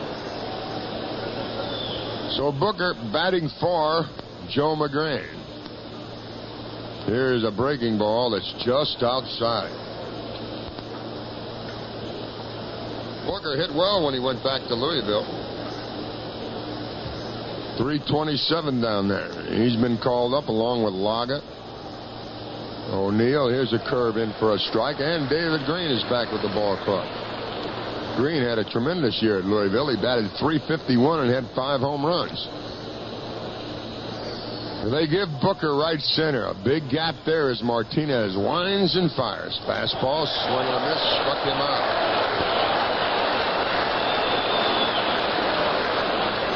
The strikeout for Martinez is his 4th. Atlanta beat San Diego today 3-2 at Fulton County Stadium. Santiago hit a home run for San Diego. That's Benito's 16th of the year, and it looks like he has the Rookie of the Year honors all but wrapped up. The Giants are underway at Houston now. They're scoreless after 1 inning. It's Hammaker against Nolan Ryan. Here's Vince Coleman. Vince is flied to left, and he's walked tonight. Takes a fastball at the knees. Well, Martinez, after giving up the 2-run homer to Willie McGee, has retired the next 4 he's faced. That's always the mark of a good competitor. Come back after making a mistake. Regain control. Vince squares to bunt and takes a breaking ball. Over but low. And the count even now at 1-1.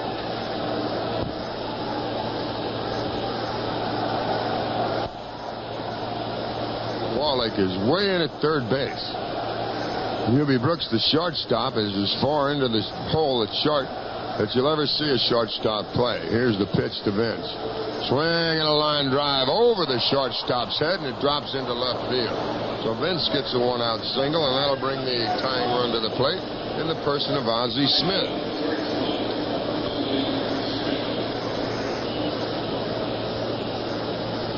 He's flied to center, and he's been called out on strikes tonight. 0 for 2. Started the evening batting .297. He's looking for his first homer of the season.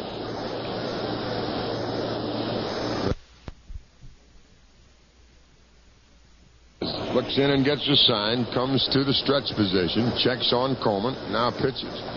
Strike over the outside corner.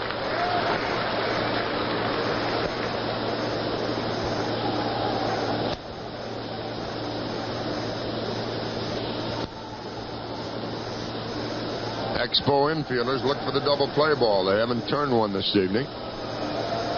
Here's the next to Ozzie. Instead of throw to first. Martinez has a good move to first base.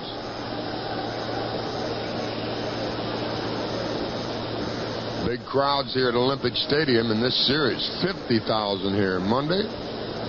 35 plus last night. And it looks like we have right around that figure again here this evening. Another throw to first. Coleman's back safely. Vince on with a 1-out single. Coleman in his last 16 games has batted better than .400. Here's the next from Martinez to Ozzie Smith. Outside and high, 1-1.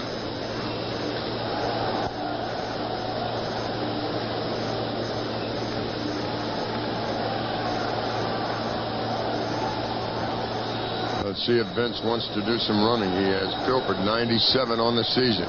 He gets a big lead. Martinez checks on it. Now he pitches. Runner starts, comes back, swinging a base hit to center field. Coleman has to stop at second. Ozzy's first hit for the Cardinals now. That is their fifth. And it'll bring in Tommy Herr. He hasn't had a hit in this series. This would be a good time for one now. Tommy got hot there for about a month. Now he's cooled off again. With runners at first and second, only one out. It's Tommy Herr standing in with Jack Clark on deck. Redbirds scored 2 in the fourth. A 2-run homer by McGee.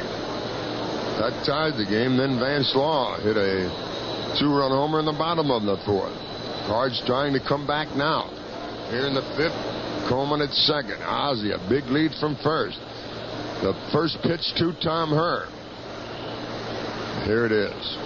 Swing and a line drive, a double play. The shortstop, Hubie Brooks, catches it, tags the bag, and the game's over. No runs, 2 hits, a double play, 1 standing. Cards have left 4 after 4.5. Expos lead 4-2.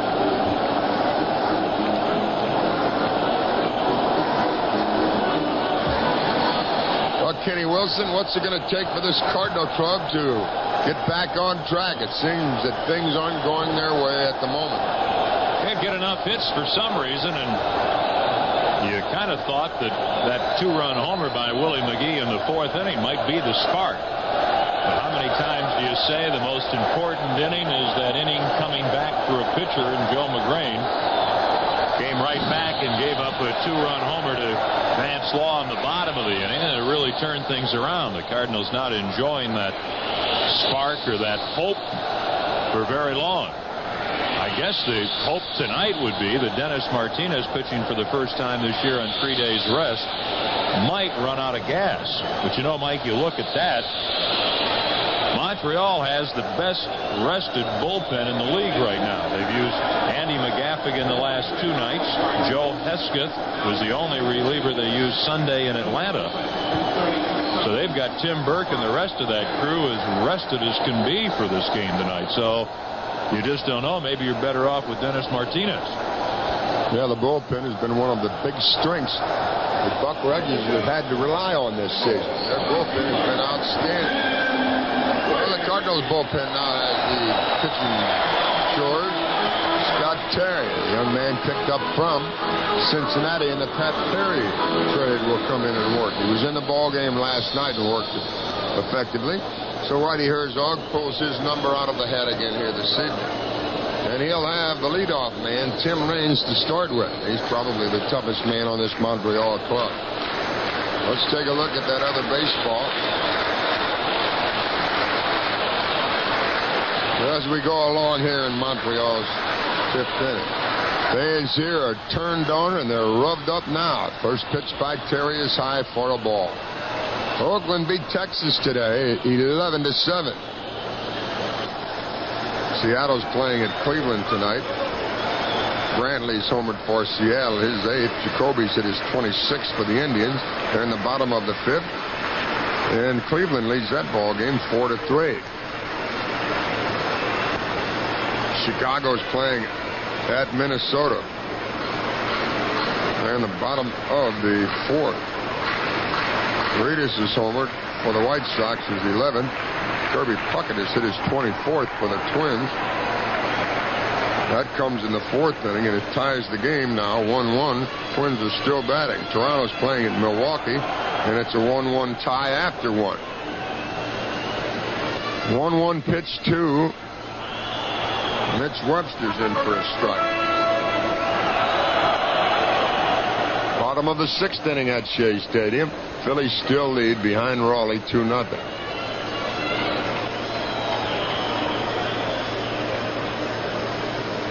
Webster swings and fouls it past first. Giants failed to score on the top of the 2nd at Houston, and it's 0-0 in the bottom of the 2nd with the Astros batting. Hammaker against Ryan in that one.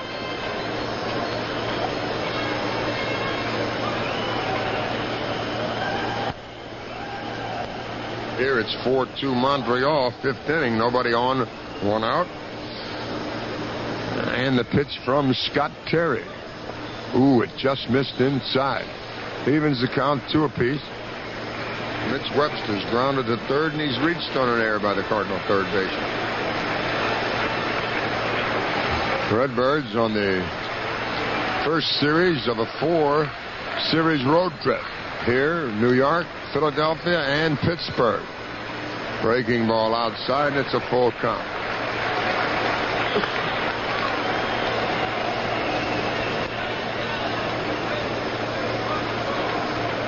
Infield, deep, outfield the same. They give Webster right center. He has hit 11 home runs this season.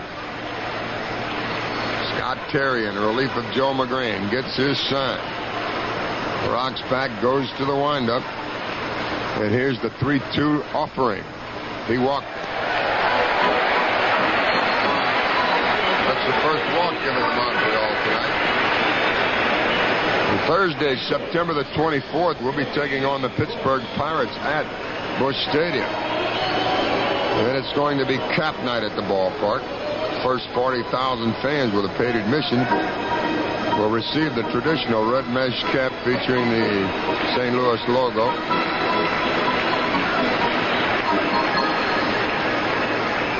That's Thursday, September the 24th, cap night. 40,000 will be given away. Here's Ubi Brooks, the shortstop. He's grounded out and he's popped out. 0 for 2 with an RBI. He swings and misses on a breaking ball.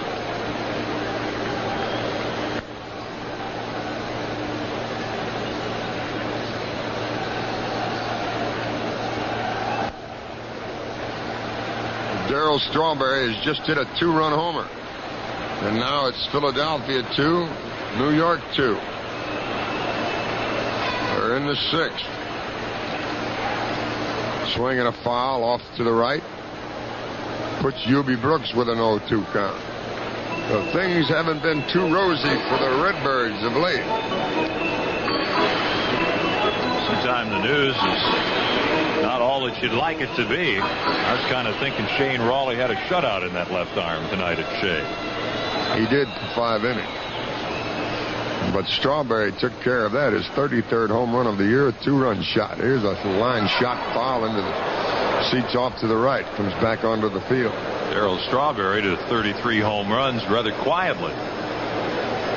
But we know the talent that young man possesses. And he hits it off the left-hander, Shane Riley, to tie the game.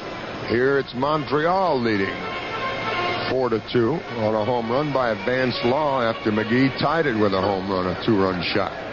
Now it's Ubi Brooks. He's a home run threat. He's hit 10 in an off-season for him. Right-handed hitting shortstop. Looks at a fastball low and almost a wild pitch. The on-deck man is their big RBI hitter, Tim Wallach.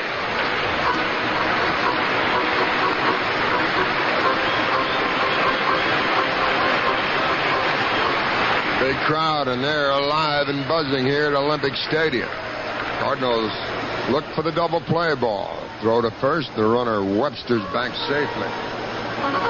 Webster has stolen 31 times this season. Scott Terry in relief of Joe McGrain. The Cardinals starter went 4, gave 4 runs on 5 hits, struck out 3 and walked no one. Pendleton and Smith on the left side. Herr and Clark on the right side. The pitch, swing and a miss. Nope. Did he get a piece of it? No. Strike 3. Pena dropped it, but he's out on strikes. First strikeout for Scott Terry. And it brings in Tim Wallach. Well, McGrain handled Wallach all right. He fanned him both times. Wallach in his last 11 games has batted at a .409 clip. He's second in the league in RBIs with 111. Started the night batting .309. And he's only 2 RBIs short of the all-time Montreal RBI record. That's held by Andre Dawson. Throw to first. The runner's back safely.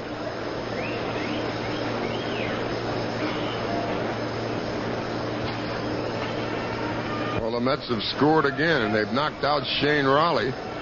And they have 2 on and nobody out, and they're leading 3-2 as they bat in the 6th. So Raleigh sprung a leak.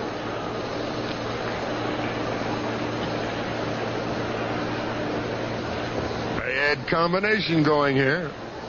Mets winning, and the Montreal Expos are beating the Cards. They're trying to pull within 2. The Mets are trying to get within a game and a half. Wallach takes a breaking ball, a slider. It's just low and away for a ball.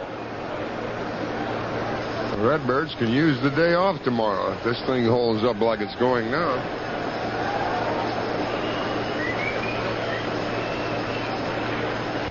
John Tudor will go for the Redbirds Friday night at New York against Ron Darling. Darling's a 12-game winner. Suter's 1-6. Wallach swings and taps it foul. That evens the count 1-1 on the big right-handed slugger. 24 games left after this. How many do you think it'll take to win the National League East? It all ends in the early part of October. And the last 2 series that the Cardinals are involved in are with this Montreal club and the Mets.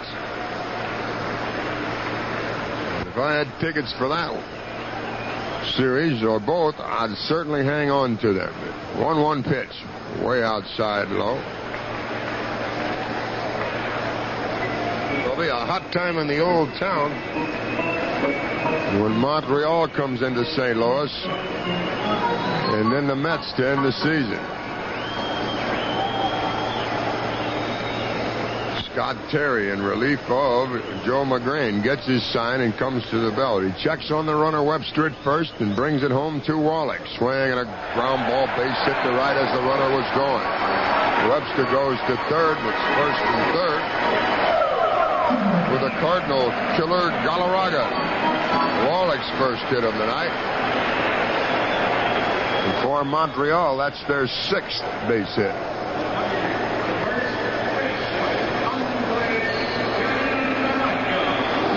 Perfect hit and run. Wallach painted the hole between Clark and her. Pena to the mound, talks it over with Terry, the right-hander.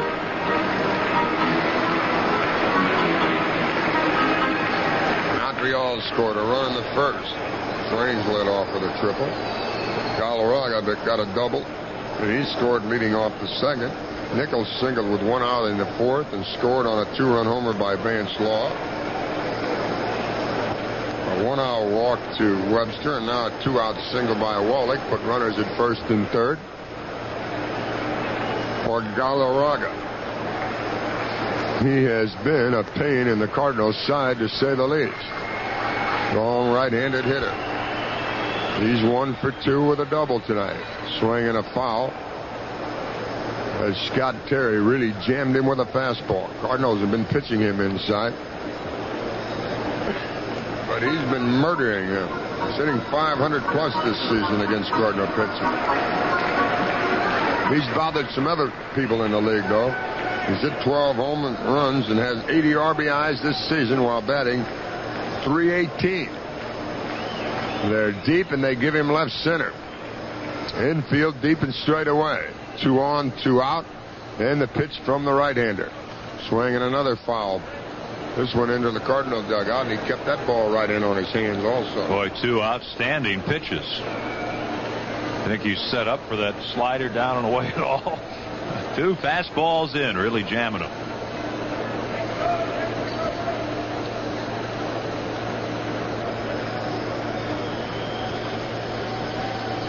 It's Mitch Webster walking off of third base.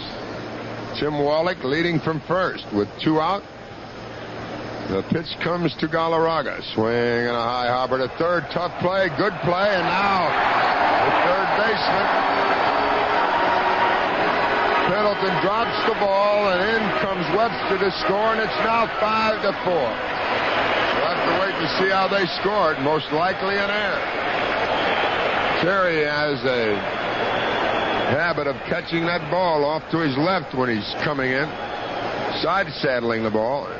He did this time. He got it in the glove, but he couldn't transfer it from the glove to the hand. And Galarraga reaches safely, and in to scores Webster, and that's the 5th Expo run.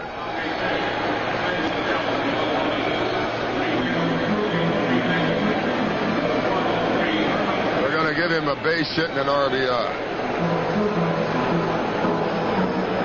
That's not a hit in my book. How about you, Kenny? No, it's not a hit in mine. You've got to make that play virtually all the time. Especially it's not a routine play, but you've got to make that play. Sure, especially against a fellow like Galarraga. And Terry needed to do was just lay back and get the easy hop on the second bounce, and he'd have still had plenty of time to get Galarraga, but he didn't take that into consideration, and that's going to be all for Scott Terry. So Terry can go only 2/3 of an inning. He's touched for 1 run on 2 hits, one of them a very questionable hit. He had 1 strikeout and 1 walk. And so the Cardinals will employ their 3rd pitcher of the night.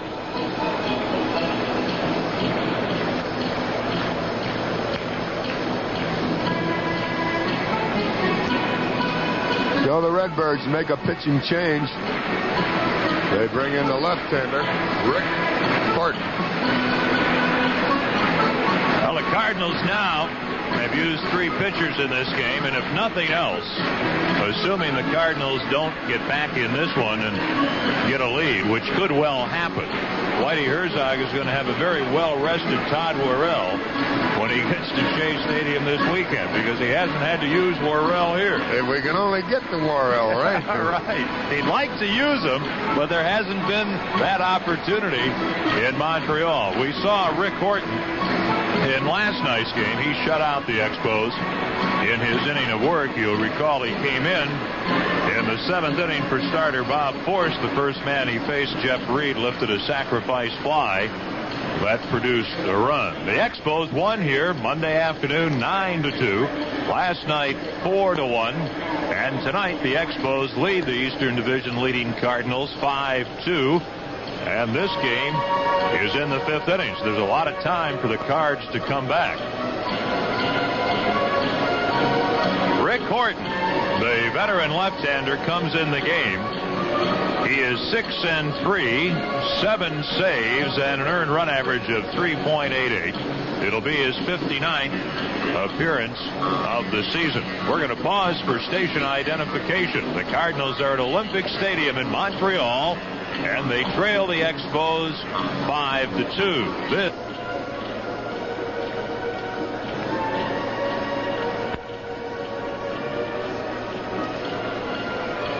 Well, with the pitching change, Montreal is going to go to the bench. They're going to let Engel pinch hit for Nichols.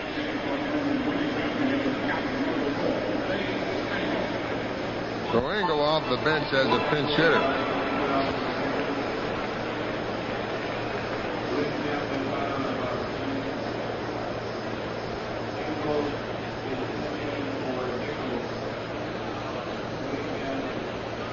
Nichols, while he was in there,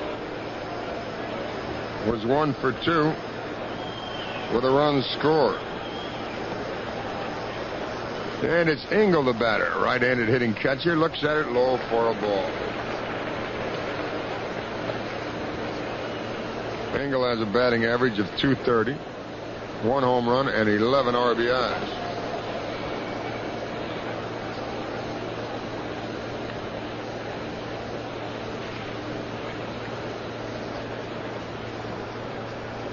We're in the 5th. Another Montreal run has come in, and it's now 5-2. Swinging a foul evens the count as Horton is the 3rd Cardinal pitcher of the evening. He follows Terry and the starter McGrann.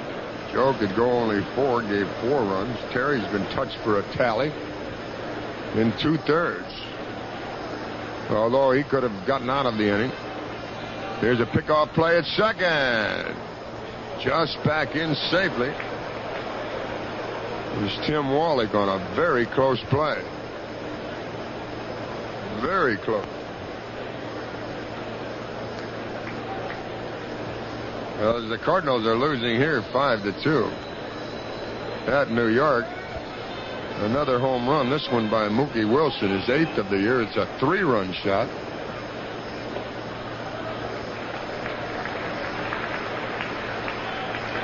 And the score now is the Mets 7 and the Phillies 2 in the 6th inning. Bad news from Bedrock. Nichols being pinch hit for by Engel, and he's run the count 3-1. 2 on, 2 out. Early stages of this September pennant race haven't been as much fun as I'd hoped they'd be. Well, they're fun for the Expo and the Met fans. They're trying to get back into the action, and boy, are they doing it, and doing it in a big hurry. Wallach's at second. Galarraga's at first with 2 out. The pitch to Nichols. Excuse me, not Nichols, but Engel, and he jams it up the left center field alley. Wallach comes in to score. Here's Galarraga, and it's 2 more home for Montreal, and they lead 7-2. So Engel off the bench on a pinch hitting roll gets a 2-run double. Both those runs charged to Terry. And it's 7-2 in New York with the Mets leading. It's 7-2 here in Montreal with the Expos leading.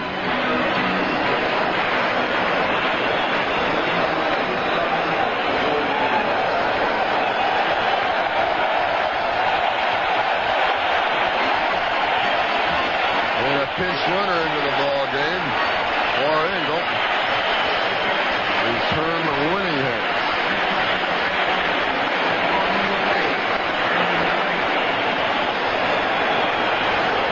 Redbirds are going down the tube here in Montreal tonight.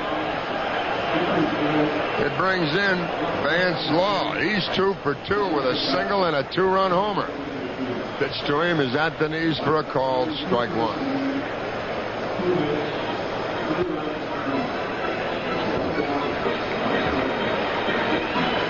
The Expos and the Mets are on the rise. The Redbirds are getting thumped here tonight, 7-2. We're in the 5th. Changeup goes outside and low, and it's 1-1. It's 2-5-1 for the Cards, 7-8-0 for the Expos. Single runs in the 1st and 2nd, 2 in the 4th, and 3 more here in the 5th. Martin fires, swinging a line drive right at Tom Herr, and the inning's over. But Montreal scored 3 runs on 3 hits. They leave a man. They've stranded 3. We've played 5. Expos 7. Cardinals 2. Well, Dennis Martinez has been pitching well in this ball game. The only time he's been touched was a 2-run homer by Willie McGee in the 4th inning. And here in the 6th, you'll have Clark, McGee, and Pendleton to deal with. It's now a 7-2 Expo lead. Of course, the Cardinals got a big lift in a ball game over in Cincinnati, if I'm not mistaken, Ken Wilson, didn't they? Came back in that one. That was, what was it, 7-1? And they came back to win it. 7-1 over there. They came back to win that ball game and swept the series. Came back into St. Louis and put together a string of about 6 in a row. Can Lightning strike twice? Well, the good news is that we've only seen 5 innings here tonight. There's a lot of time left. Bad news is the Mets scored 7 runs in the 6th inning at Shea Stadium, and they lead Philadelphia 7-2 over in Gotham. And Jack Clark leads off. He takes a pitch up in his eyes. Ball 1.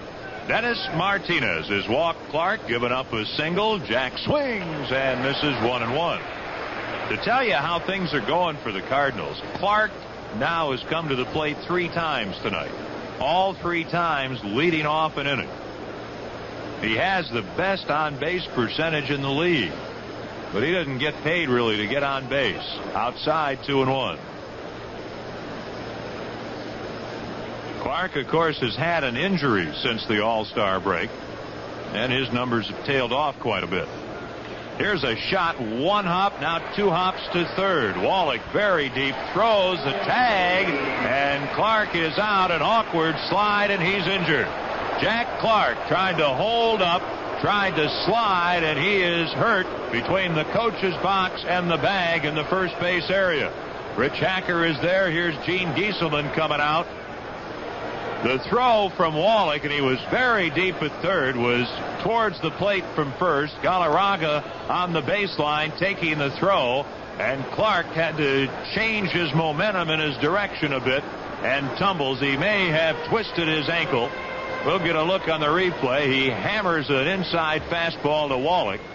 Wallach's throw across takes Galarraga off the bag, and what happened is Clark went to slide and looked like he caught his spikes, Mike Shannon, and then, well, you know the rest. Well, he got his feet tangled up. I don't know if it was because he caught his spikes or whatever, but he got his feet tangled up, and he went down on a big heap. He just seemed to try to cross the feet and couldn't get them done, but the good news is he's up. The bad news is he's limping very noticeably as he heads back to the Cardinal dugout, and it looks like he's going to have to leave the ball game. That'd be all the Redbirds would need. Jack Clark now walking next to Gene Gieselman near the plate area, trying not to put weight on his right ankle.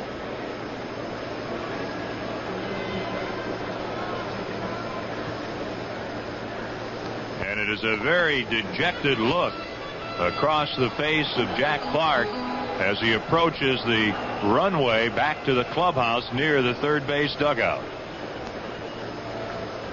Here is Willie McGee, and he takes a strike. So Clark has gone 5-3 and out of the game with an injured right ankle.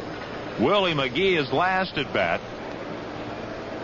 Hit a 2-run homer, his 10th of the year. Here's the pitch, and it's fouled back, and it's 2 strikes on Willie. 7-2. Cards trail 6th inning, and Jack Clark has had to leave the game with an injury. Other than that, the Cardinals are in a foreign country. They're headed for another foreign country this weekend, New York. Things aren't going that well. Well, those people from New York are going to be mad at you. But it fits so well there, didn't it? You said it, not me. I didn't mean it, but it just had to go there. I like you're New trying York. to get out of it now, huh? Let's see, what's your address? There are some lines that just fit. Now, I like New York. I'm just kidding. And I don't even think of Montreal and Canada. It'll be a foreign country at Shea Stadium for the Cardinals. You can bet on that.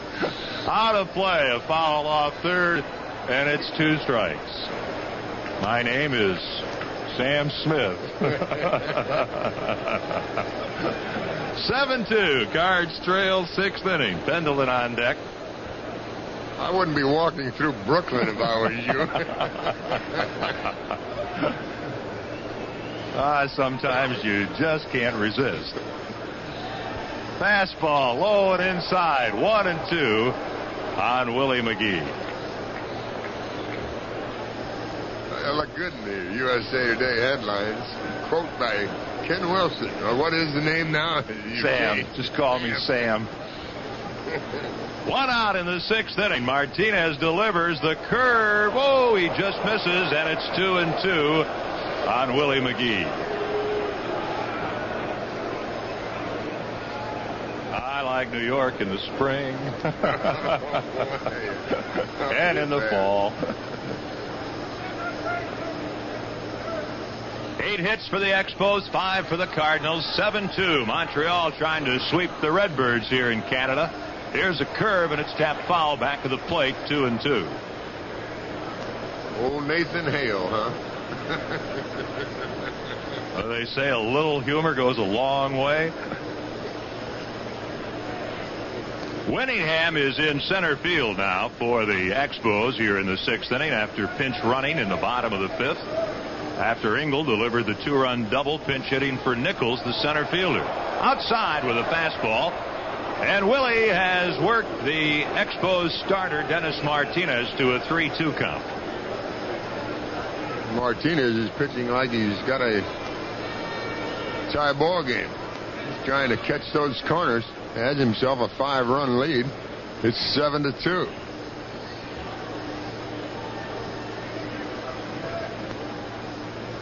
Willie, who doesn't walk much, awaits the 3-2. Here it is, a fastball lined over third. It is a fair ball. Just out of the reach of Wallach. It bangs against the stands, back into fair territory. Willie digging for 2. Raines throw, not in time. It's a stand-up double. Willie McGee with a 1-out hit here in the 6th inning, and it was just barely fair. A soft line drive over third base.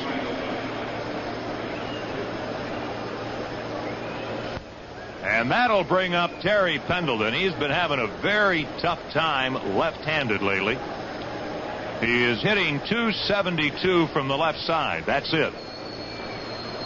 He just can't buy a hit left-handed. Doesn't feel very comfortable. And he's facing a string of right-handed pitchers. Martinez checks McGee. He fires a fastball. Hits slowly to third. Wallach charges, straightens. He throws in time to get Pendleton as McGee advances to third base. 5-3 in the putout. They're 2 away. And it'll bring up Lance Johnson. I would think that we might get our first look at Mike Laga. He had a very good year at Louisville. He was with the Cardinals, as you know, in spring training. Sent to Louisville. He hit 29 home runs down there and had 95 RBIs while batting .296. And Clark, with the injury, leaving the ball game. We'll probably see Mike.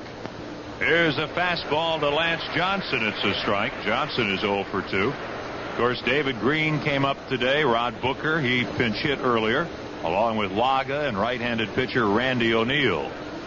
Here's a fastball outside. It's 1 ball, 1 strike.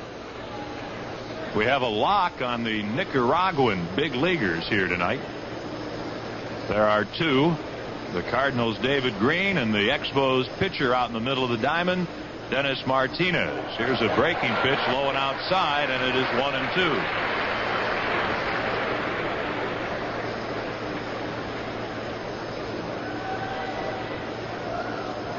There's action again in the Cards bullpen. There's also a left-hander working behind Martinez. Here's a fastball. It is inside. 2 balls, 2 strikes on Lance Johnson. There have been very few Nicaraguan big league ball players. Curve swing and a miss. The big hook. Lance Johnson strikes out. Dennis Martinez has struck out 5. Cardinals leave a runner at third. They have stranded 5. And after 5.5, the Expos are on top, 7-2. Cardinal fans, because of your years of unswerving loyalty to America's favorite pastime, Budweiser has asked, and Mike Shannon has graciously consented, to do a specially moving tribute to thank every one of you. Mike, a 1 and a 2. Fist buds for all that you do. There's no fan too blue as you. You know the stats. You got them down pat. You know what every team can do. You really make it work, and this bud's for you. How am I doing, Jack? Too late to worry about it. Just keep singing if that's what you call it. Yeah, you're a bud man, a real baseball fan. Hey, you know no one loves the game like you. You really make it work, and this bud's for you. Was I good? Just say Anheuser-Busch, St. Louis, Missouri, Mike. Say what? Never mind. The totals: St. Louis 2 runs, 6 hits, 1 error, and 5 left. Montreal 7 runs, 8 hits, no errors. They have left 3. New first baseman taking over, Mike Laga. Jack Clark injuring his ankle in the top of the inning.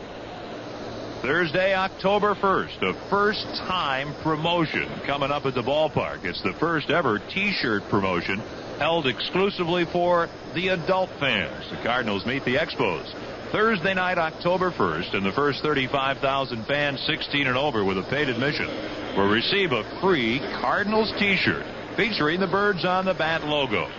Why not take advantage of this great promotional offer? Watch the Cards and the Expos and take home a free Redbirds t-shirt. That's adult t-shirt night, Thursday, October 1st.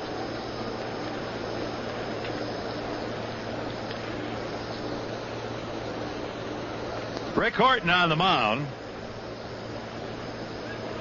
And Mike Fitzgerald leading off in the bottom of the 6th inning for the Expos. He drives a fly deep to right in the corner. Lance Johnson over. He won't get to it. Fair ball. And it bounces over the fence. It is a ground rule double for Mike Fitzgerald.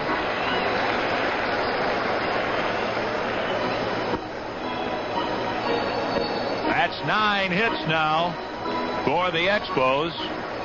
Fitzgerald going the opposite way with a Horton breaking pitch down and away. Gary Carter has just driven home Darryl Strawberry in the 7th inning at Shea Stadium. The Mets lead Philadelphia 8-2. If New York wins and the Expos beat the Cardinals will have the off day tomorrow, knowing that the Mets are a game and a half back and the Expos only 2 back with 24 to go. The Cardinals will have 14 of their remaining games at home, only 10 on the road. 3 at New York, 2 at Philadelphia, 2 at Pittsburgh, and 3 at Chicago. Here is Dennis Martinez in a bunting situation. He squares, he bunts at the ball and fouls it, and it is 1 strike. 7-2, Cards trail, 6th inning. We mentioned Martinez being from Nicaragua, as well as the Cardinals' David Green, recalled today from Louisville. 2 other Nicaraguans have played rather recently in the big leagues, and both pitchers. Neither one of them are in the big leagues currently. Horton back in, fastball away, the throw to second, and back in time is Fitzgerald. 1-1. You might recall a pitcher who pitched briefly with Philadelphia and rather briefly with the Cubs not too many years ago, Porfi Altamirano. He was from Nicaragua. Laga charging from first. The set. Horton's pitch. Bunted at and missed by Martinez. 1-2. Also, a big right-hander pitched in the early 80s with Minnesota. He was a starter for the Twins for a while. Al Williams. He's pitching in Mexico now. He was also from Nicaragua. So Al Williams, Porfi Altamirano, Dennis Martinez, and David Green. That's the Nicaraguan Major League connection. Here's a fastball high and away. Martinez ready to bunt again, and it is 2-2.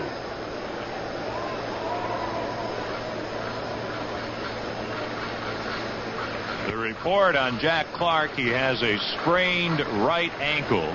He'll receive more treatment tomorrow in New York. Here's the pitch. Martinez swinging, a one-hopper up the middle to Ozzie. He throws to third. Fitzgerald slides. He's out. Tagged out by Pendleton. Safe at first on the fielder's choice is Martinez, and that's a poor base running play by Mike Fitzgerald. 6-5 on the putout, and the hurler Martinez at first base.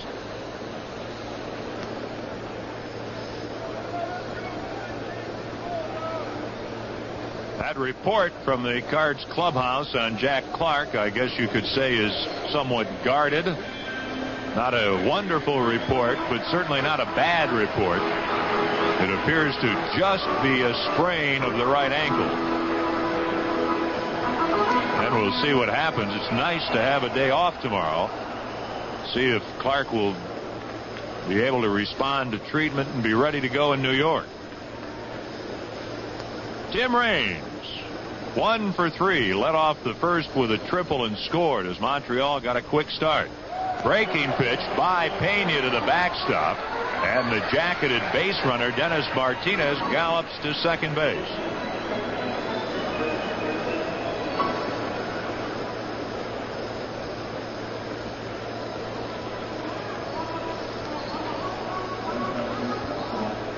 That'll be a pass ball charged to Tony Pena. 1-0 on Raines. Webster on deck. It's the 6th. 7-2. Cards trail. And they're going to walk Raines now. Here's an intentional ball, 2-0.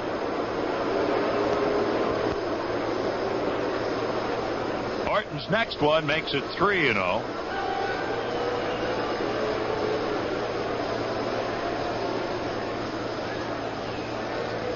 And ball 4. Raines will throw the bat away and go to first base. Martinez is at second, and it'll bring up Mitch Webster.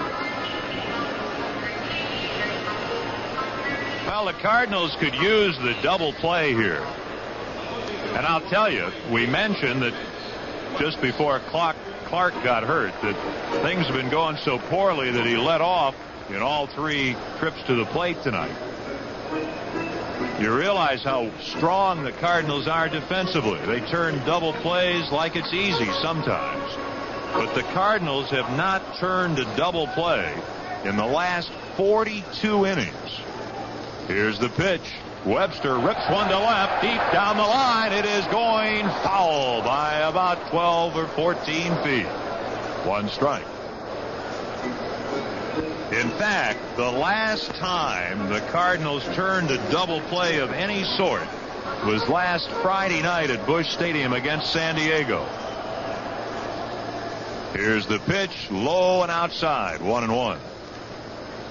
Benito Santiago grounded into a double play in the 7th inning last Friday night. No double plays Saturday nor Sunday against the Padres, and the Cardinals have not turned a double play in this 3-game series. Webster takes a slider low and tight, 2-1.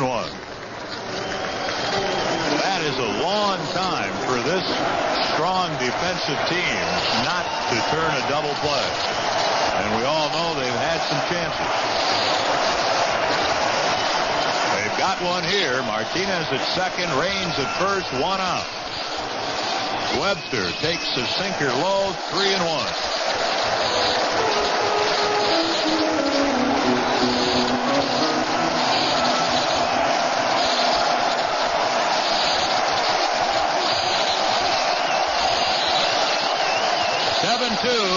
Cards trail, 6th inning. The pitch to Webster, strike called at the knees, 3-2. Brooks on deck. Webster is 0 for 2 plus a walk. From the set, Horton goes to the plate. Ground ball to third. Martinez running. No play. Throw to first. Safe. And the bases are loaded. Tim Raines was not running from first. Dennis Martinez, the pitcher, was running. Somehow the Expos made a mistake. Somebody missed the sign. The ground ball to third, and only because Dennis Martinez was running, he was safe, and then after making a move to the bag, Pendleton's throw to first, too late. The bases are loaded. That'll be a single for Webster. 2 hits in the inning and 10 so far for Montreal. Whitey Herzog goes to the mound, and that's going to be it for Rick Horton.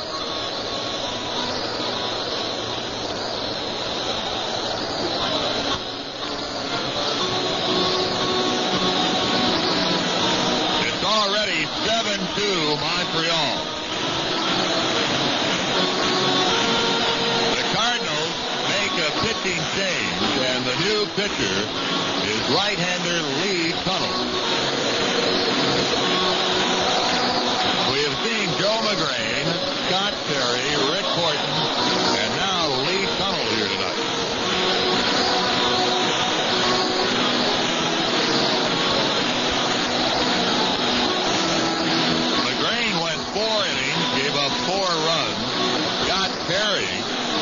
Much better than his record would indicate. He went 2/3 of an inning, allowed 3 runs.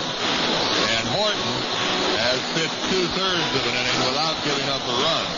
But he walked one intentionally and has given up 3 hits in the 2/3 of an inning. Hubie Brooks will be the first man that right-hander Lee Tunnell faces with the bases loaded and only 1 out.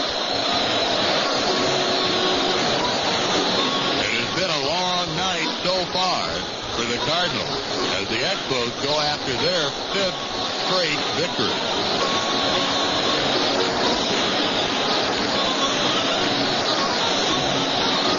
Ken Wilson along with Jack Buck and Mike Shannon. 7-2 Montreal lead. Tunnel coming in to face Brooks with the bases loaded and 1 out in the 6th inning. And let's pause for station identification as Tunnel.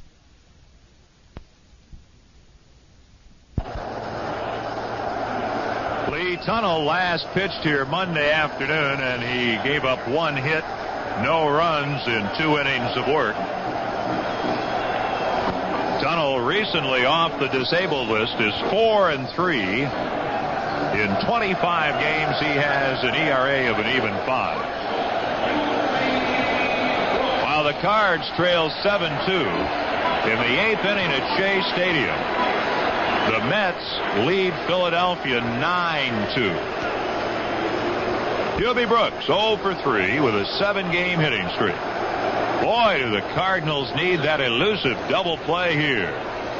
They're poised for it. Pendleton, Smith, Herr, and Laga. Now time called. Tunnel and Pena are going to visit. The outfield is Coleman, McGee, and Johnson. They're deep. They shade a bit to right on Hubie Brooks.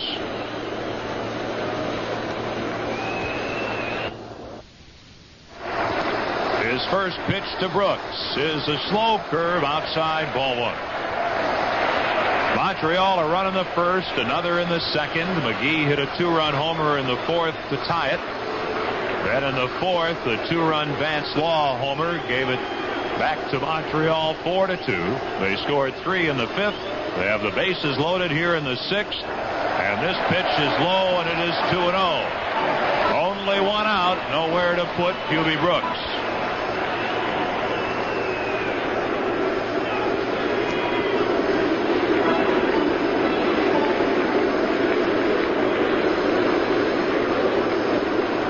The set.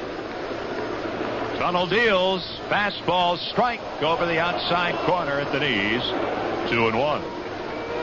A big RBI man, Tim Wallach, is on deck. Webster at first. Raines at second. Martinez is at third. 1 out. The pitch on the way. A fastball chopped off the plate. Big hopper. Tunnel at the mound waits. Only play to first in time to get Brooks as Martinez scores to make it 8-2 Montreal. Brooks is 0 for 4 tonight, but he has 2 RBIs.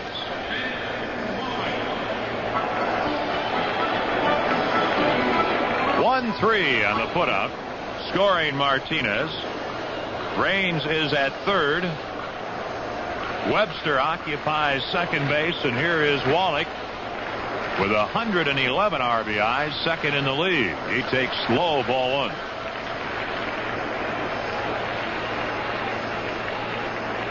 The inning started with a Mike Fitzgerald double. It's produced a run. Montreal has an 8-2 lead in the 6th.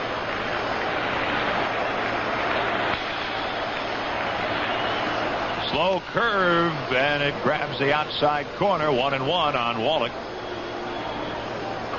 Pittsburgh won 4-3 at Chicago this afternoon. Cincinnati, behind Tom Browning's 2-hitter, beat the Dodgers tonight 4-1. And Atlanta over San Diego 3-2. Next pitch, fastball, and it's fouled into the third base dugout. Tunnel ahead, 1-2. 4th inning at Houston, behind Nolan Ryan and a 2-run Kevin Bass homer. Houston leads San Francisco 4-0. Houston going into that game 5.5 behind the Giants. Cincinnati started play 6-back. They won. Swing and a miss, and Wallach strikes out. Tunnel comes in and does a fine job with Brooks and Wallach. 1 run in the inning. There were 2 hits and 2 left. It's on to the 7th. Montreal 8 and the Cardinals 2. Dennis Martinez and the Montreal Expos are rolling. They lead 8-2, seventh inning. Pena leads off. He swings and pops it up on an off-speed pitch to the left fielder, Raines. He is there and has it, and Pena is 1 for 3.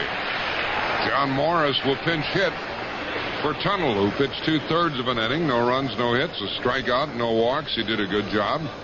And the Cards will employ their 5th pitcher of the night. Montreal is in this series. And in addition to losing here tonight, that is trailing here tonight, the Cardinals have lost Jack Clark. The day off tomorrow is going to help. He has an ankle injury of some sort. Hopefully not too serious. Here is a ball low. You lose a fellow like Clark for a week or 10 days at this time of year, and you don't have to say that, do you? No, you don't have to even finish the sentence. With 1 out, the batter John Morris pinch hitting against Dennis Martinez. Strike called. What did you say about Martinez? Every time he started, they picked up some runs for him, haven't they? Average 5 runs the Expos have in his 17 starts, and they've upped that average tonight. Here's his pitch. Well, the Cardinals are going to get another crack at this club in St. Louis with a 4-game series. We'll be later into the pennant race.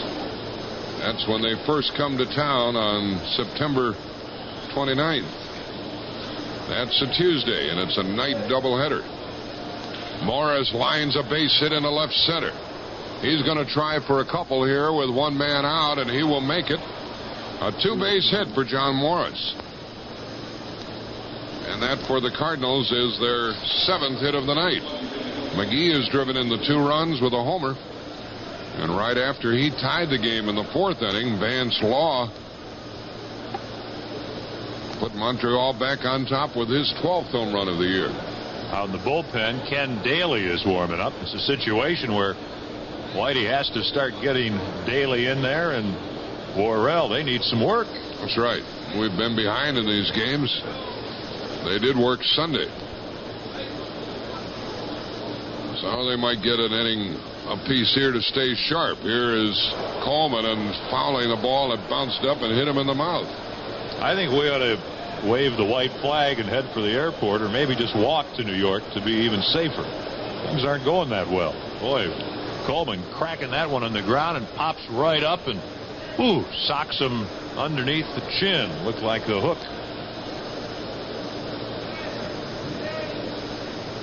So Coleman takes a little time getting back in there. Vince has been on base with a walk and a single.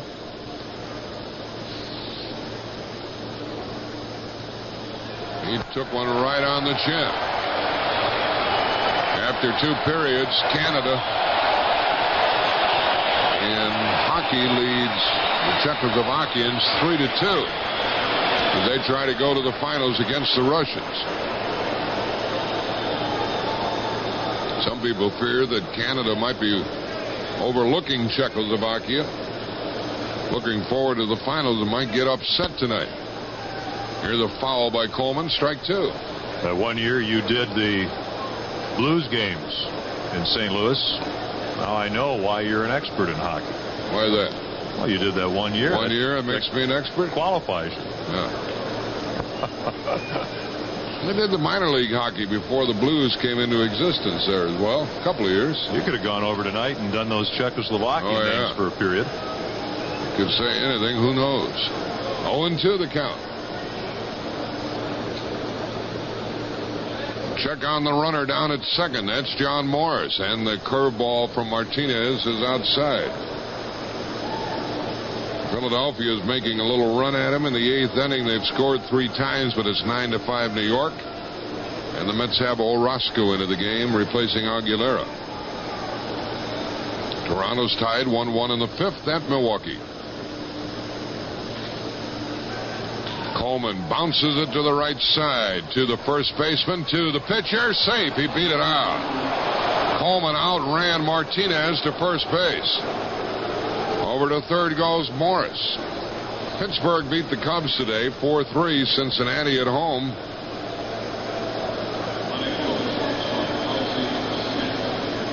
Defeated the Dodgers by the score of 4-1. Atlanta over San Diego 3-2. They pay a visit to the mound.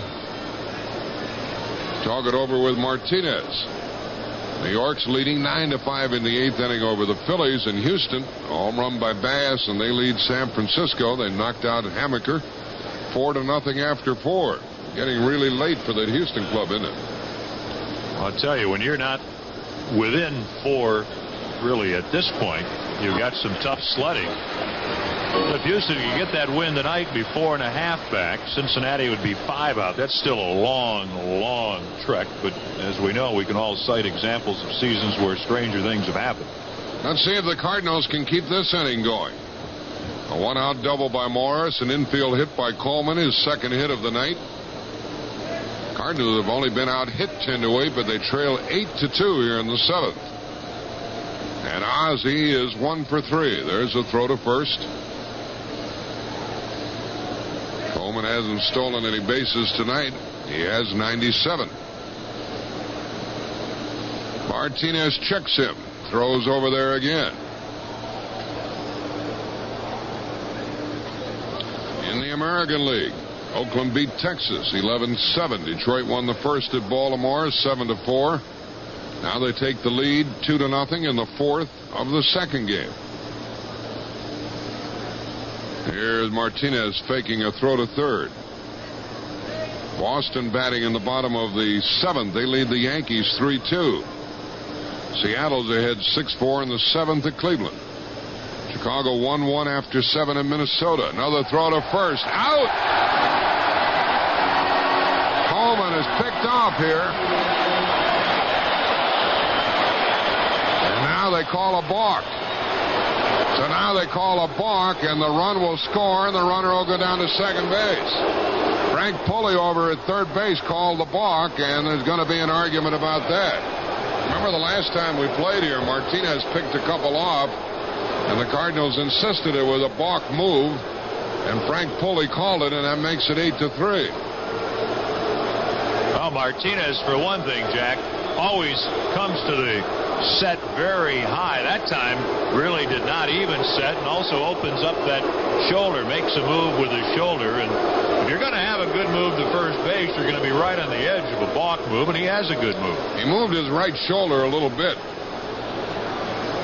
as though he's going to start his pitching motion, and then whirled and threw over to first base.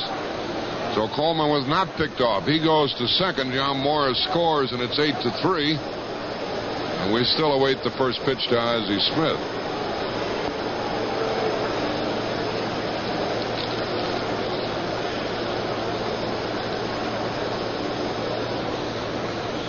Ozzie gets out, gets back in. Tom Herr on deck. Mike Laga is in the lineup, having replaced Jack Clark, who was injured earlier in this game, taking a tumble down at first base. Here is ball 1 to Smith. He showed the bunt and took a ball.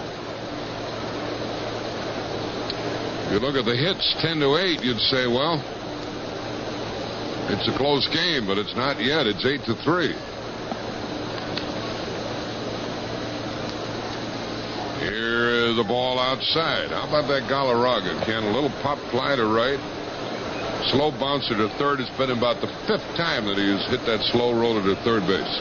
You know, Scott Terry, and I mentioned it once, he did give up a walk. Other than that, he didn't pitch poorly at all. Wallach reached to get a little hit to right field with a runner going, and that could easily have been an out on that little ground ball. He pitched very, very well, I thought, Scott Terry did to Galarraga. But, boy, you look at the numbers, 3 runs allowed in 2/3 of an inning. The scorer's decision affecting that, calling it an error on, or a hit rather than an error on Pendleton.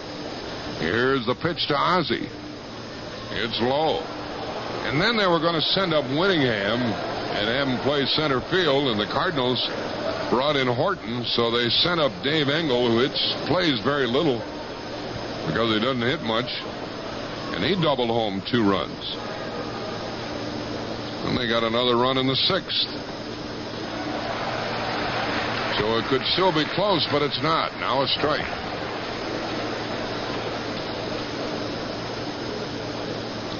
A run home here in the Cardinals' 7th. It's 8-3. And with Coleman at second base, Ozzie hits to left. It's a base hit. Coleman has to stop at third. First and third with one out. Ozzie gets his second hit. And the batter is Tom Hurd. And that's going to be all for Martinez. Buck Rogers out of the dugout. He has some good bullpenners with McClure and Parrott and St. Clair and Burke and McGaffigan. They're doing the job out of the bullpen. And in fact, since July 11th, their bullpen has a record of 17-3 with 17 saves. So they don't hesitate to go out there. And Martinez is going to be afforded a big round of applause as he leaves after pitching 6 1/3. He's allowed 3 runs and 9 hits. He leaves a couple of men on. He struck out 5. He walked 2. And the Expos make a pitching change. They bring in the left-hander Joe Hesketh.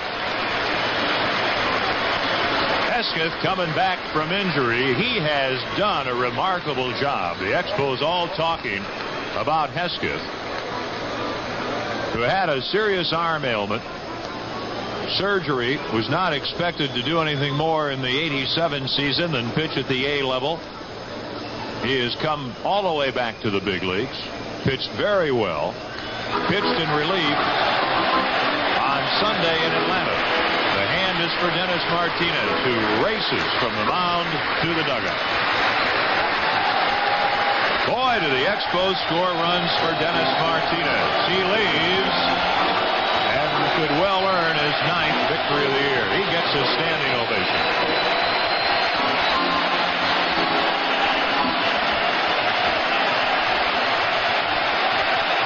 6 1/3 innings of work for the Nicaraguan right-hander Dennis Martinez.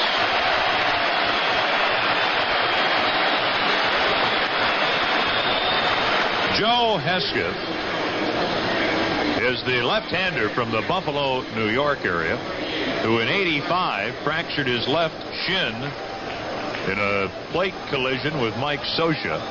Last year tried to come back and had arm miseries. He had an unbelievably great '85 rookie season when he won 10 games and had an ERA of 2.49. Joe Hesketh, who is 28 years of age, trying to bounce back, will come in here in relief.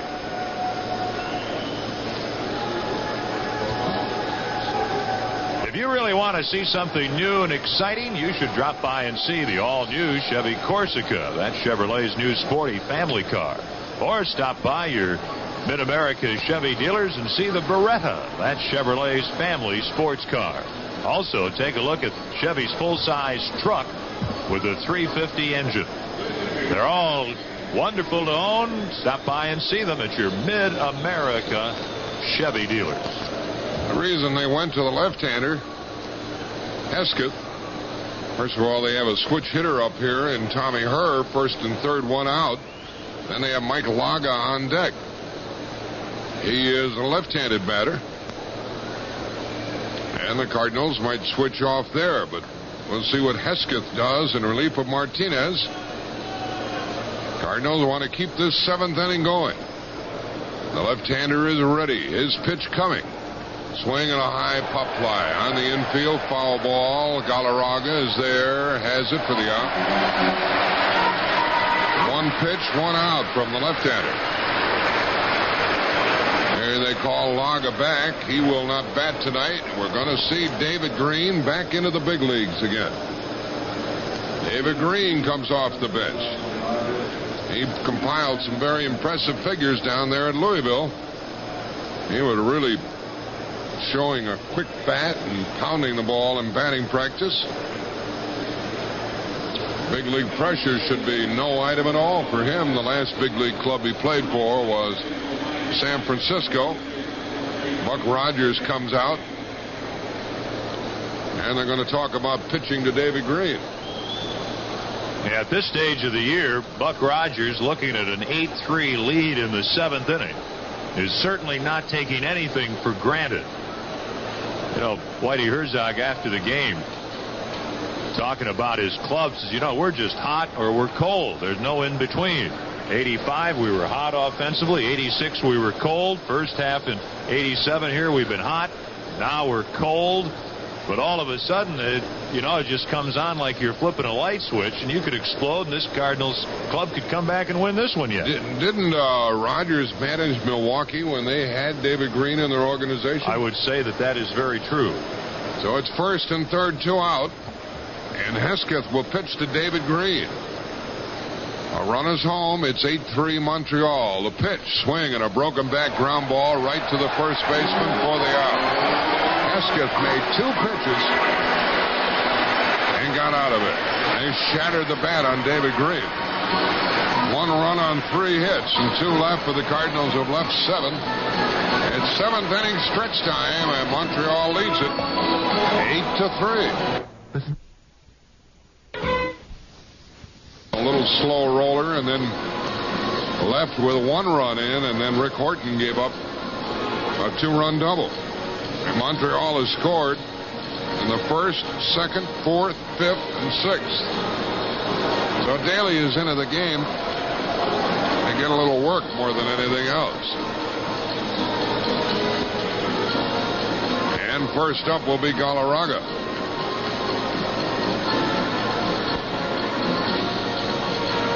Galarraga's had a single and a double and a run batted in.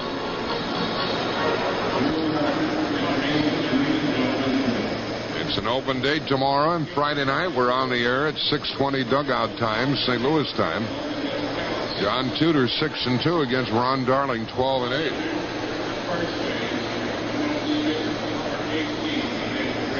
David Green takes over at first base. He stays in the game.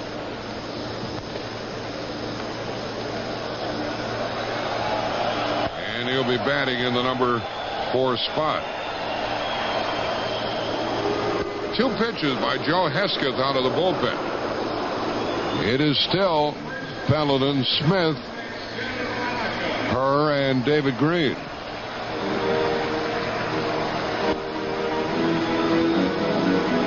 Coleman, McGee, and Johnson. With Daly batting in the number 9 spot. Galarraga is a fellow the Cardinals can't get out. Hitting around 400 lifetime against St. Louis. Ball 1. First of all, for a big guy and a hard swinger, he doesn't chase many bad balls, although lately they said that brought a slump about. Well, Darryl Strawberry's just hit his 2nd home run of the night, his 34th of the year, and New York leads Philadelphia 11-5 in the 8th inning. Those Mets should save some of those runs, Jack, because they're going to need them this weekend. They're wasting a lot of runs there, and I'm glad to see it. Cardinals are there Friday night, Saturday afternoon, Sunday afternoon. Let's hope that's true.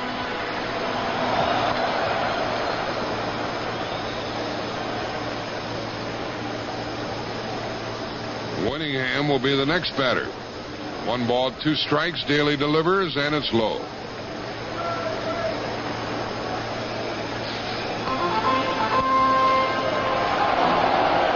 To 3 in favor of the Expos. And they'll move to within 2 of the lead if they win it. And the Mets, a game and a half. Here's a high delivery and a foul ball. He is out. He missed the pitch altogether. Galarraga thought he had fouled it. Pena knew that he didn't. I thought he had fouled it. It's a strikeout to start the 7th inning. Galarraga walks away and lets the manager pick up the argument. They just have a little joke at home plate, and he walks away. Went off the glove of Pena. I thought he had fouled the ball. And Galarraga stood around home plate, and Pena tagged him out. Here's Herm Winningham batting for the first time. How about that Buck Rogers pulling Dave Engel off the bench and him driving in a couple? You know, that's the 2nd time that's been done here against the Cardinals. He had a big hit against them earlier. Now ball 1. He and Jeff Reed, the fellows with the low batting marks, have hurt the Cardinals here. Engel's one of those guys that doesn't get many hits, but he always gets a hit that you remember for Montreal. Now a strike to Winningham. And Ken Daly's first inning of work. I guess Whitey brought Daly in to see if anybody could get these guys out.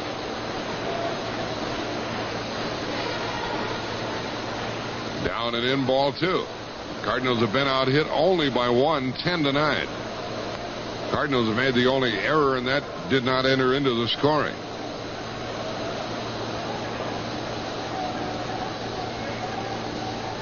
But these Expos get the 2-out hits.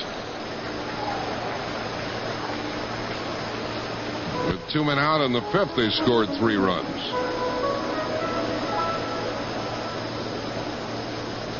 Take those away and we'd have a game. The pitch, swing and a bouncer to the right side to her, over to David Green for the out.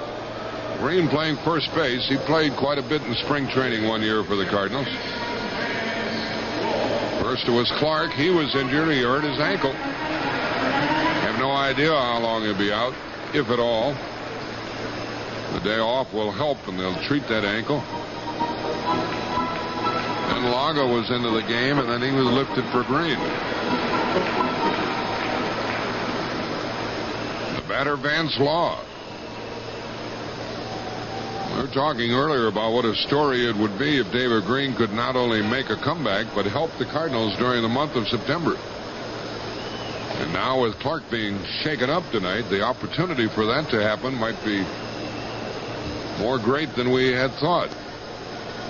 Ball 1 to Law. He has singled, homered, and lined out. Batting .282, a dozen home runs, a swing and a foul, and it's 1-1. Certainly, Jack, with these expanded rosters, there's no shortage of first basemen. You got Dreesen, you got Green, you got Laga. Of course, the one man you want in there is Clark, so let's hope he can go on Friday night.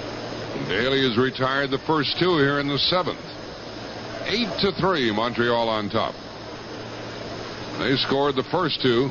Here's a little tap back front of the plate to Daly. He throws to Green for the out, and the inning is over. So Daly sets him down in order for the very first time tonight. And after 7, Montreal leads 8-3. Doc, you got to help me get my head on straight. For total car care service, call LeClaire Friendly Service at the corner of 5th Avenue and 19th Street, downtown Moline. Whatever your car needs, from engine repair work to just getting your gas tank filled, expect prompt, courteous service. And if you ever need to have your car towed, you can count on their 24-hour towing service. Have your automobile running in good condition, stop in the LeClaire Friendly Service Station in downtown Moline. For total car care service, you can depend on them.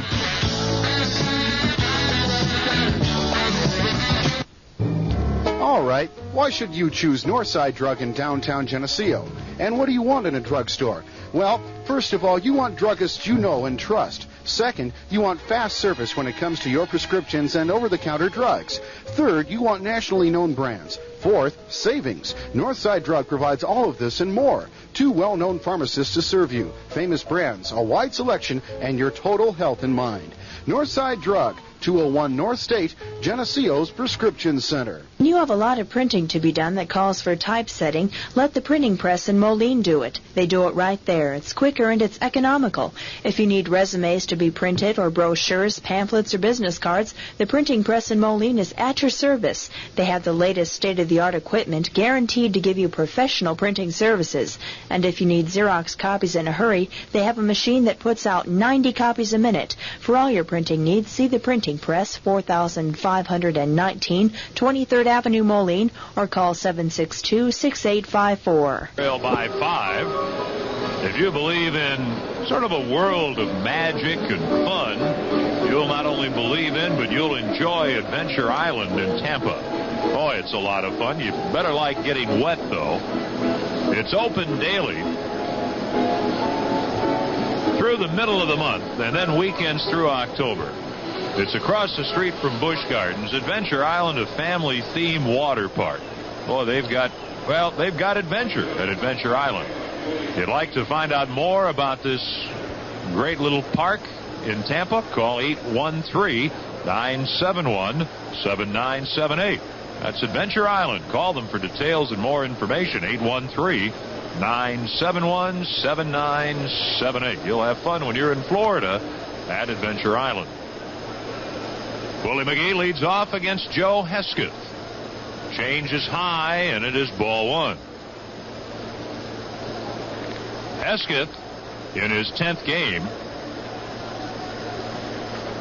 he has pitched very, very well for Buck Rogers. Willie takes low, and it is 2-0.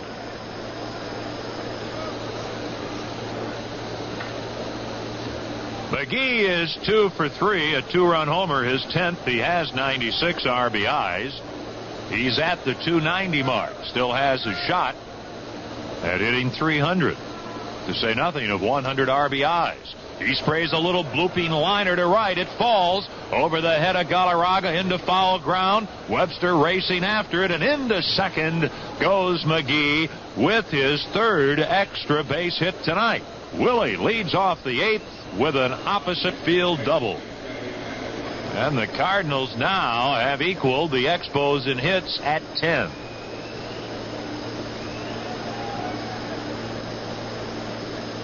First hit against Hesketh, who came on in the 7th in relief of Dennis Martinez. And here is Terry Pendleton. Boy, is he glad to see a left-hander. He's been struggling batting left-handed, and Pendleton is up there in a big spot batting right-handed. The Cards need base runners and runs, and the pitch is inside. As a right-handed hitter, Pendleton is batting .344.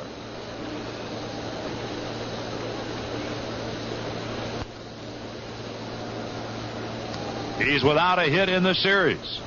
He takes one. It's low from Hesketh. 2-0 now on Pendleton. 2-0 with McGee at second. And the Cards have been held to only 3 runs. They trail 8-3, 8th inning.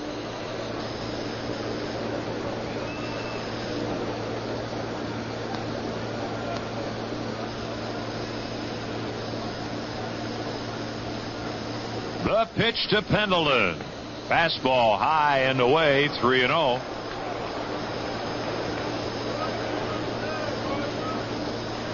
Lance Johnson scheduled. Whitey Herzog in the dugout talking to Tom Pagnozzi, who has a helmet on and a bat in his hand.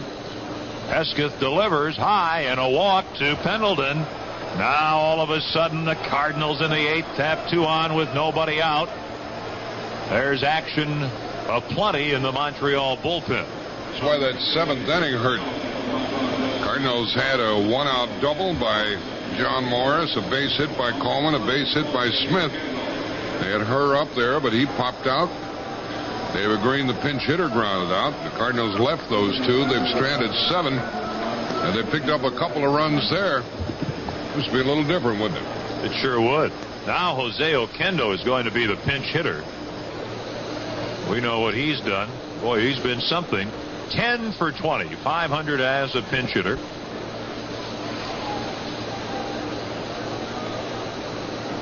And he is up to battle Hesketh.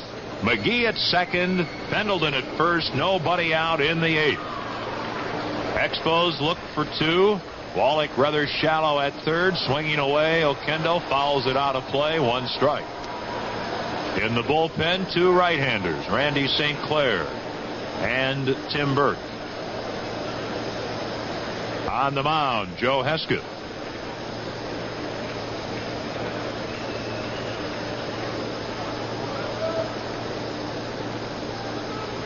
Outfield not very deep on Oquendo, straight away. He's up there right-handed.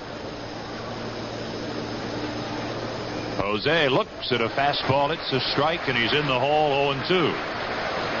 Tony Pena on deck.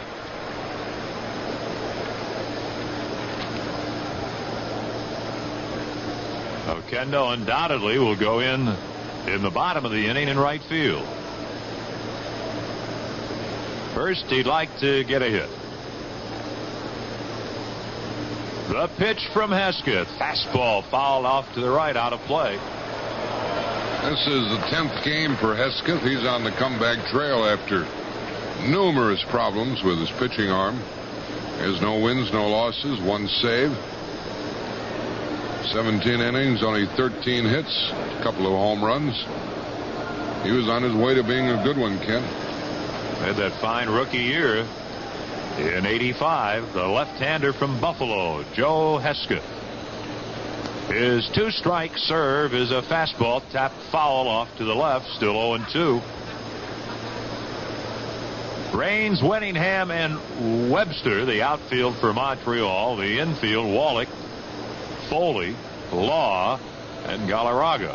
The battery, Hesketh and Fitzgerald. 8-3, Montreal, 8th inning. Cardinals rallying, 2 on, nobody out.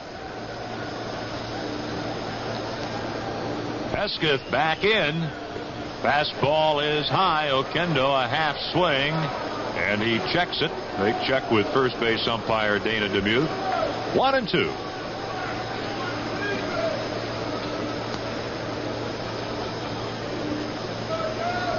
Off day tomorrow, and then action at Shea Stadium on Friday night.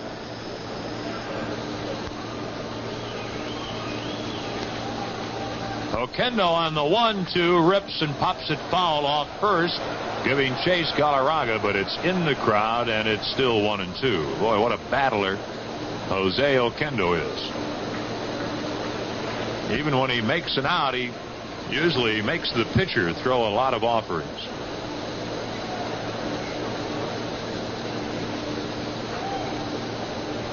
Cards trail at 8-3 in the 8th. They've got a chance here for a big inning.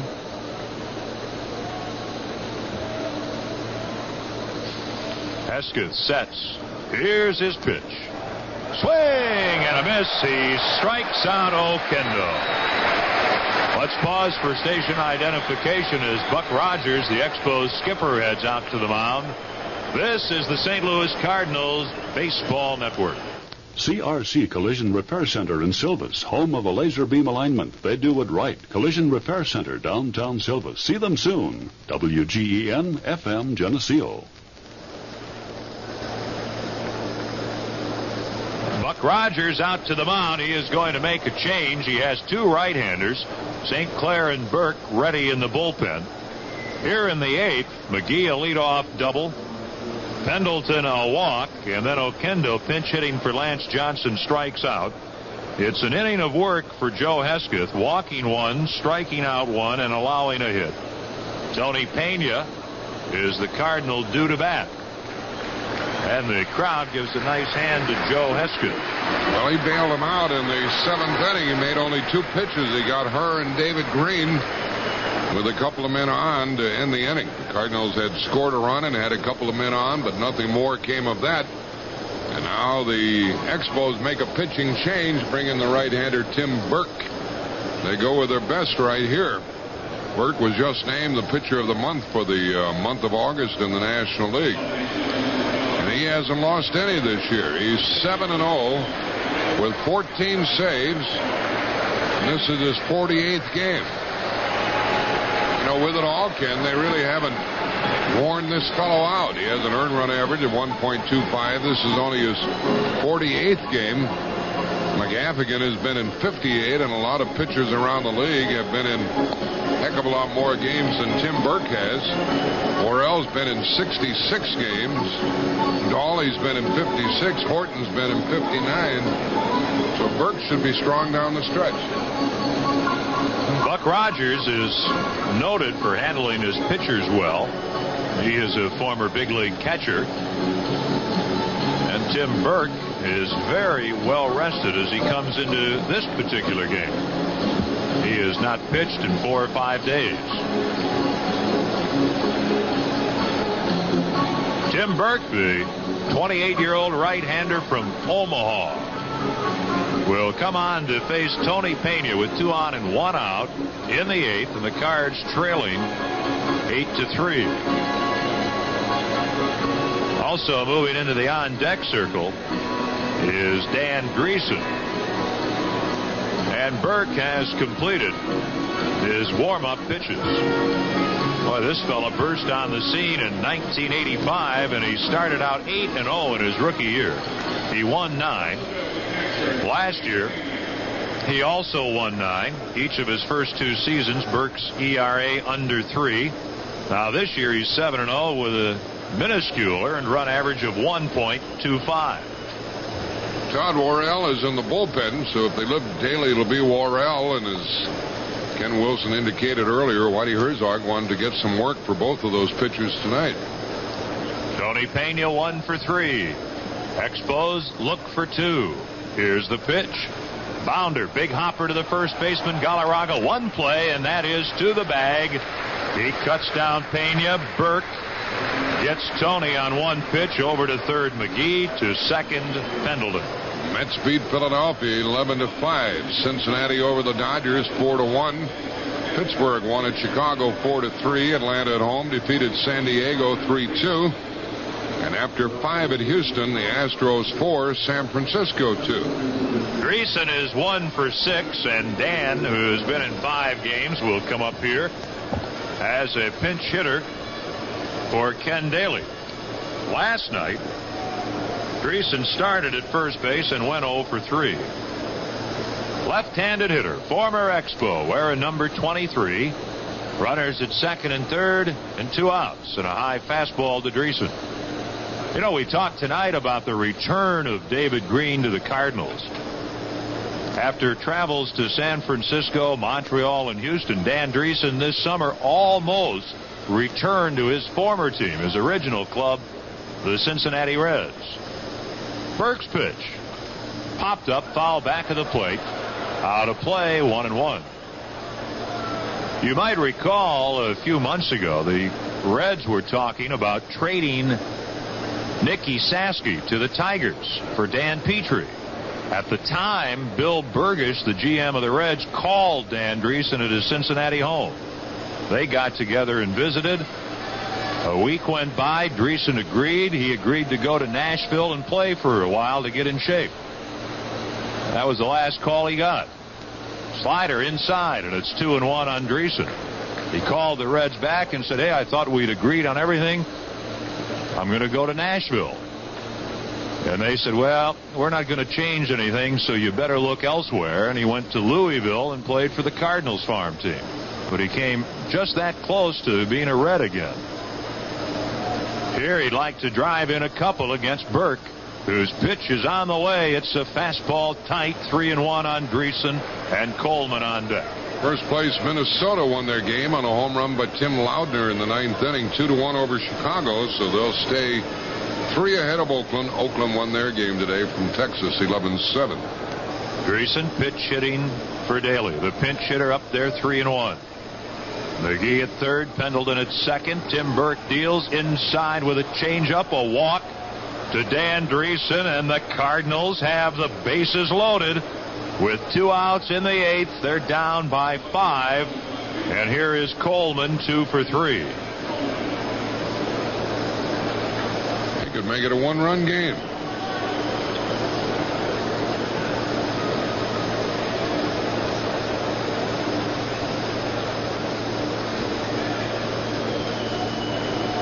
Runs, 10 hits for the Cardinals, 8 runs, 10 hits for Montreal. Bases loaded and 2 outs, and the sinker at the knees. Strike 1 on Coleman up there left-handed. In the inning, a McGee double and a couple of walks. Burke has come on for Hesketh. He had relieved the starter Martinez in the 7th.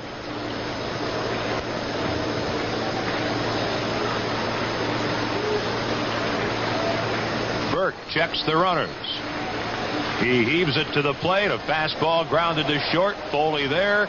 Throws to Galarraga. And Tim Burke gets the job done. No runs, 1 hit. The Cards leave 3. It's the middle of the 8th. 8-3 Montreal.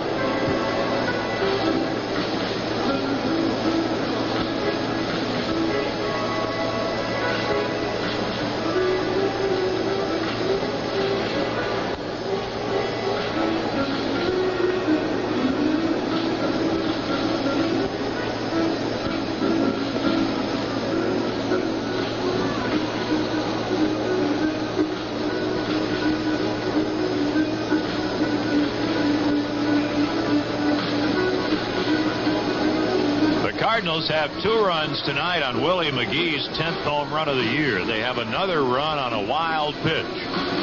But Montreal has an 8-3 lead as they come up against Todd Worrell, the new pitcher, here in the 8th inning. Jose Oquendo stays in the game. He's in right. That gives Whitey Herzog an outfield of Coleman, McGee, and Oquendo. An infield of Pendleton, Smith, Herr, and Green. A battery of Worrell and Pena. If you joined us late, David Green, Rod Booker, Mike Laga, and pitcher Randy O'Neal all joining the club today in Montreal, being brought up from Louisville. We've seen Laga, Booker, and Green. We've also seen 6 pitchers, but not Randy O'Neal. The crowd reacts as a 4-2 lead over Czechoslovakia. If Canada wins, they go into the best 2 out of 3 final series against the Soviet Union. That begins here in Montreal on Friday night. Games 2 and 3, if necessary, are to be played in Hamilton, Ontario. The catcher, Mike Fitzgerald, against Worrell here in the 8th, and he checks a swing and a foul back to the screen. Fitzgerald has an RBI and a double. He's 1 for 2. Burke on deck, and then Raines. Worrell delivers. Fastball outside, 1-1. McGrain, Terry, Horton, Tunnel, Daly, and Worrell. Worrell's 67th appearance. Slider, check swing, tapper, and it's foul off to the right, 1-2. Only 4 pitchers in the league have worked in more games than Todd Worrell.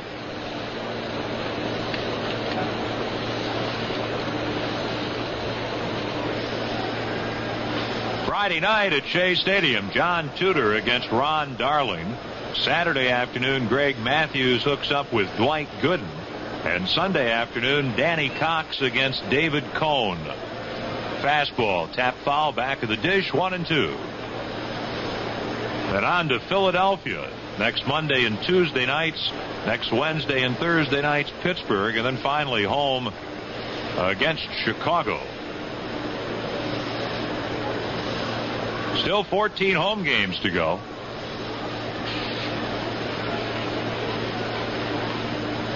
Mike Fitzgerald, a right-handed hitter, is pushed back. It's 2-2. 8-3, Cards trail 8th inning. Fitzgerald, one of those players who in his first plate appearance in the big leagues hit a home run. That was when he came up with the Mets. He scorches a grounder up the middle. It's a single.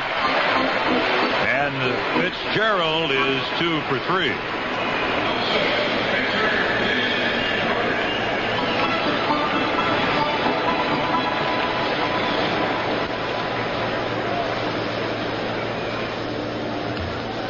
You might wonder just how many big leaguers have stepped up and in their first appearance hit a home run.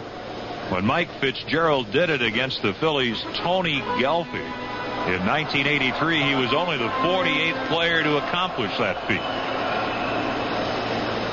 At bat, Tim Burke to bunt. He bunts the ball foul, high in the air. Green races in to grab it. And back to first goes Fitzgerald, and Tim Burke is out number 1. He pops a foul bunt to David Green.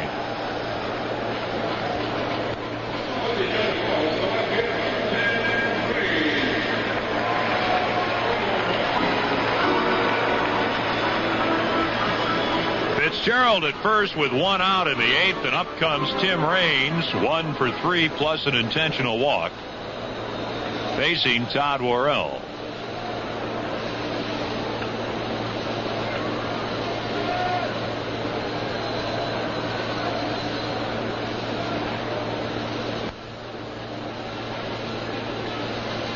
Cards looking for the double play, but boy, they've been looking for a long time. Foul out of play, 1 strike.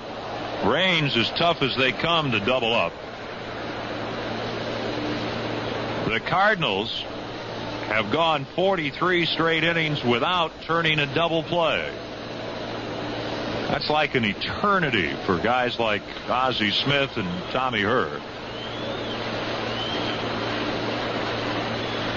Here's Worrell's pitch to Raines. Fastball inside, 1-1. Fitzgerald at first, 1 out in the 8th. It is 8-3 Montreal. They have out hit the Redbirds 11-10.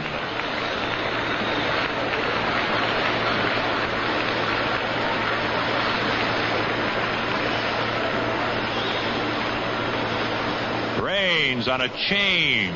Checks his swing. It's a strike, 1-2. Mitch Webster on deck. In the 9th, the Cardinals will have Ozzie Smith, Tommy Herr, and David Green. Then Willie McGee and Terry Pendleton against Tim Burke.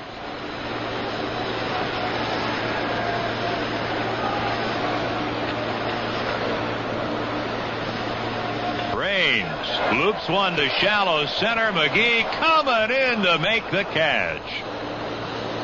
Worrell had Raines hitting off the front foot. And there are 2 away. And here is Mitch Webster, 1 for 3.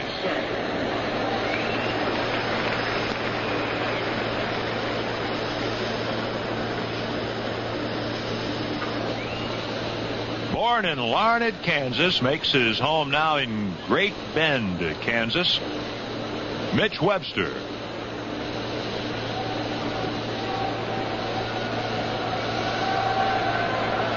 He's a switch hitter up there left-handed. A blazing fastball for a strike over the outside corner.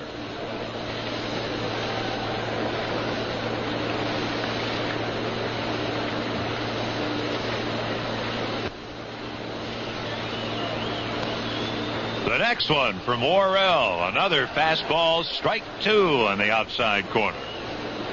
If you're just tuning in and Worrell is on the mound, which he is, you probably figure it's late in the game and he's protecting a Cardinal lead. Not the case. He's just getting work. The Cards trail by 5. His fastball swung on and missed, and that'll do it. Webster strikes out. No runs a hit. A runner left. Montreal tonight has stranded half a dozen. The Cardinals going to the 9th have left 10, and they trail 8-3. Montreal 3 outs away from sweeping the series. They lead by the score of 8-3, 9th inning with Ozzie Smith at the plate. Tim Burke on the mound. Pittsburgh beat Chicago 4-3. Cincinnati over the Dodgers 4-1. New York at home defeated Philadelphia 11-5. Atlanta at home knocked off San Diego 3-2. After 6 at Houston, the Astros 4 and the Giants 2. Oakland defeated Texas 11-7, but Minnesota won over Chicago 2-1. Detroit on their way to 2 wins at Baltimore. There's a strike to Ozzie Smith. Detroit won the first game 7-4. They lead the nightcap 5-0 behind Doyle Alexander, who's 4-0. Boston defeated New York 5-3. So if the Tigers win both, they'll pick up a game and a half on New York, and the Yanks will be 6.5 out. Ball 1 to Ozzie. Seattle won at Cleveland 9-4, and Toronto's winning 4-2 in the bottom of the 6th at Milwaukee. Detroit and Toronto started tied.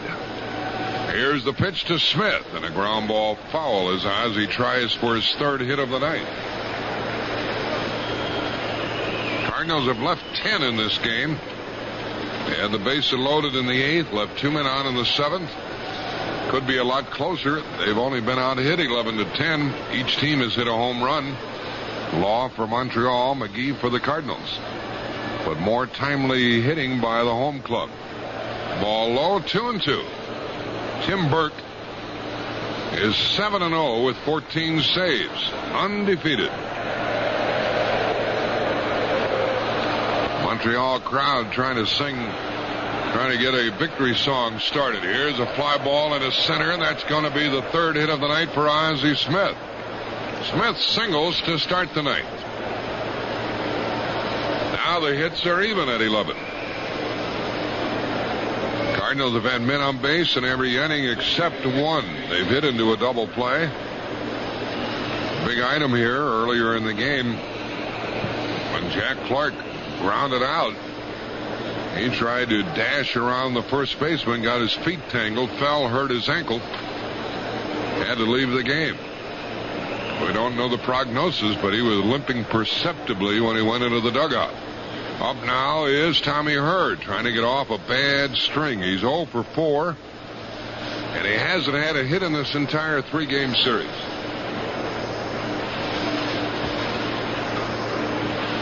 He's had 2 hits in his last 30 at-bats. Here's a swing and a foul. Hard hit to the right side. I'll say this for Tom. He's hit the ball hard a few times, right at people. So he hasn't had any pitching luck. If the Cardinals lose, the Mets have already won. The Cardinals will be a game and a half ahead of New York. 2 on the loss side. And they'll be 2 ahead of Montreal. Montreal goes to Chicago this weekend. 1-1 the count. The 1-1 pitch to Hurd. Swing, and there's a double play ball from second to short to first.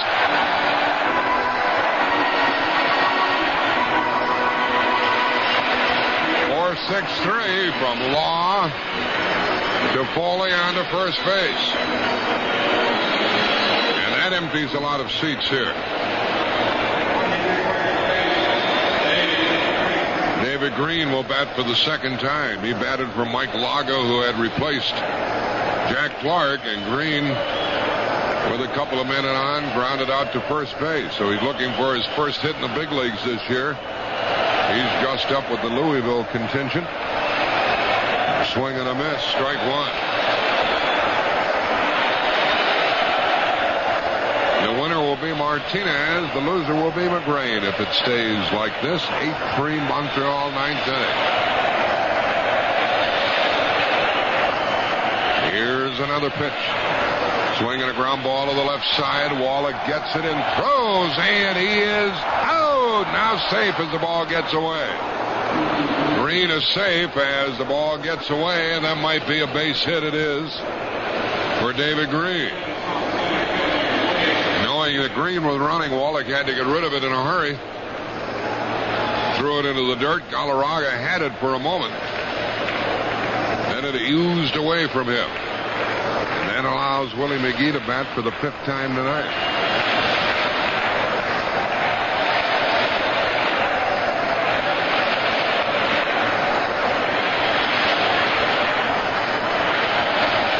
Runner at first, 2 out in the ninth. Ozzie had a hit, but Tommy Hurd hit into the double play. Green gets a hit, and there's a strike to McGee. So if it's going to be a 9th inning rally, it's going to be a 2-out rally. John Tudor will open the Mets series Friday night against Ron Darling. Willie McGee takes ball 1. After the open date tomorrow, we'll be on the air at 6:20 St. Louis time with a dugout show Friday. We'll play in New York Friday night, Saturday afternoon, and Sunday afternoon. After tonight, only 24 games to go. Cardinals still in first place with it all. Here, the bouncer to second. The play to first. Out. Montreal is only 2 games out of first. The Mets only a game and a half. 8-3 Expos, totals in a moment. To this pennant race, they're only 2 behind the Cardinals, with the Mets a game and a half out. The Cardinals 0-3 on this road trip, and they have won only 4 out of 14 from the Expos. 8-11-0 with 6 left. 3-12-1. The Cardinals left 11. Martinez the winner with a record of 9-3, and Joe McGrain the loser, 7-7. It's Friday night from New York, and now Ken Wilson with the star of the game. I'll be back with the scoreboard program. Montreal won at 8-3, and so long for just a while.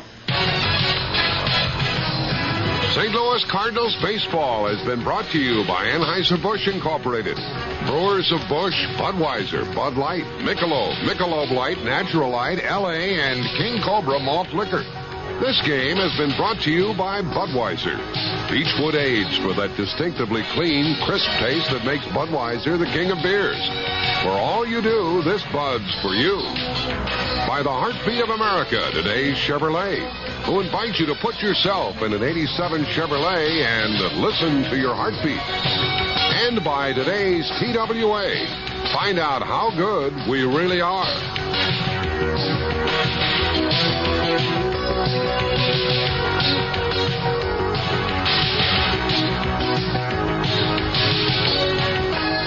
This broadcast has been a presentation of Bud Sports through the facilities of KMOX Radio.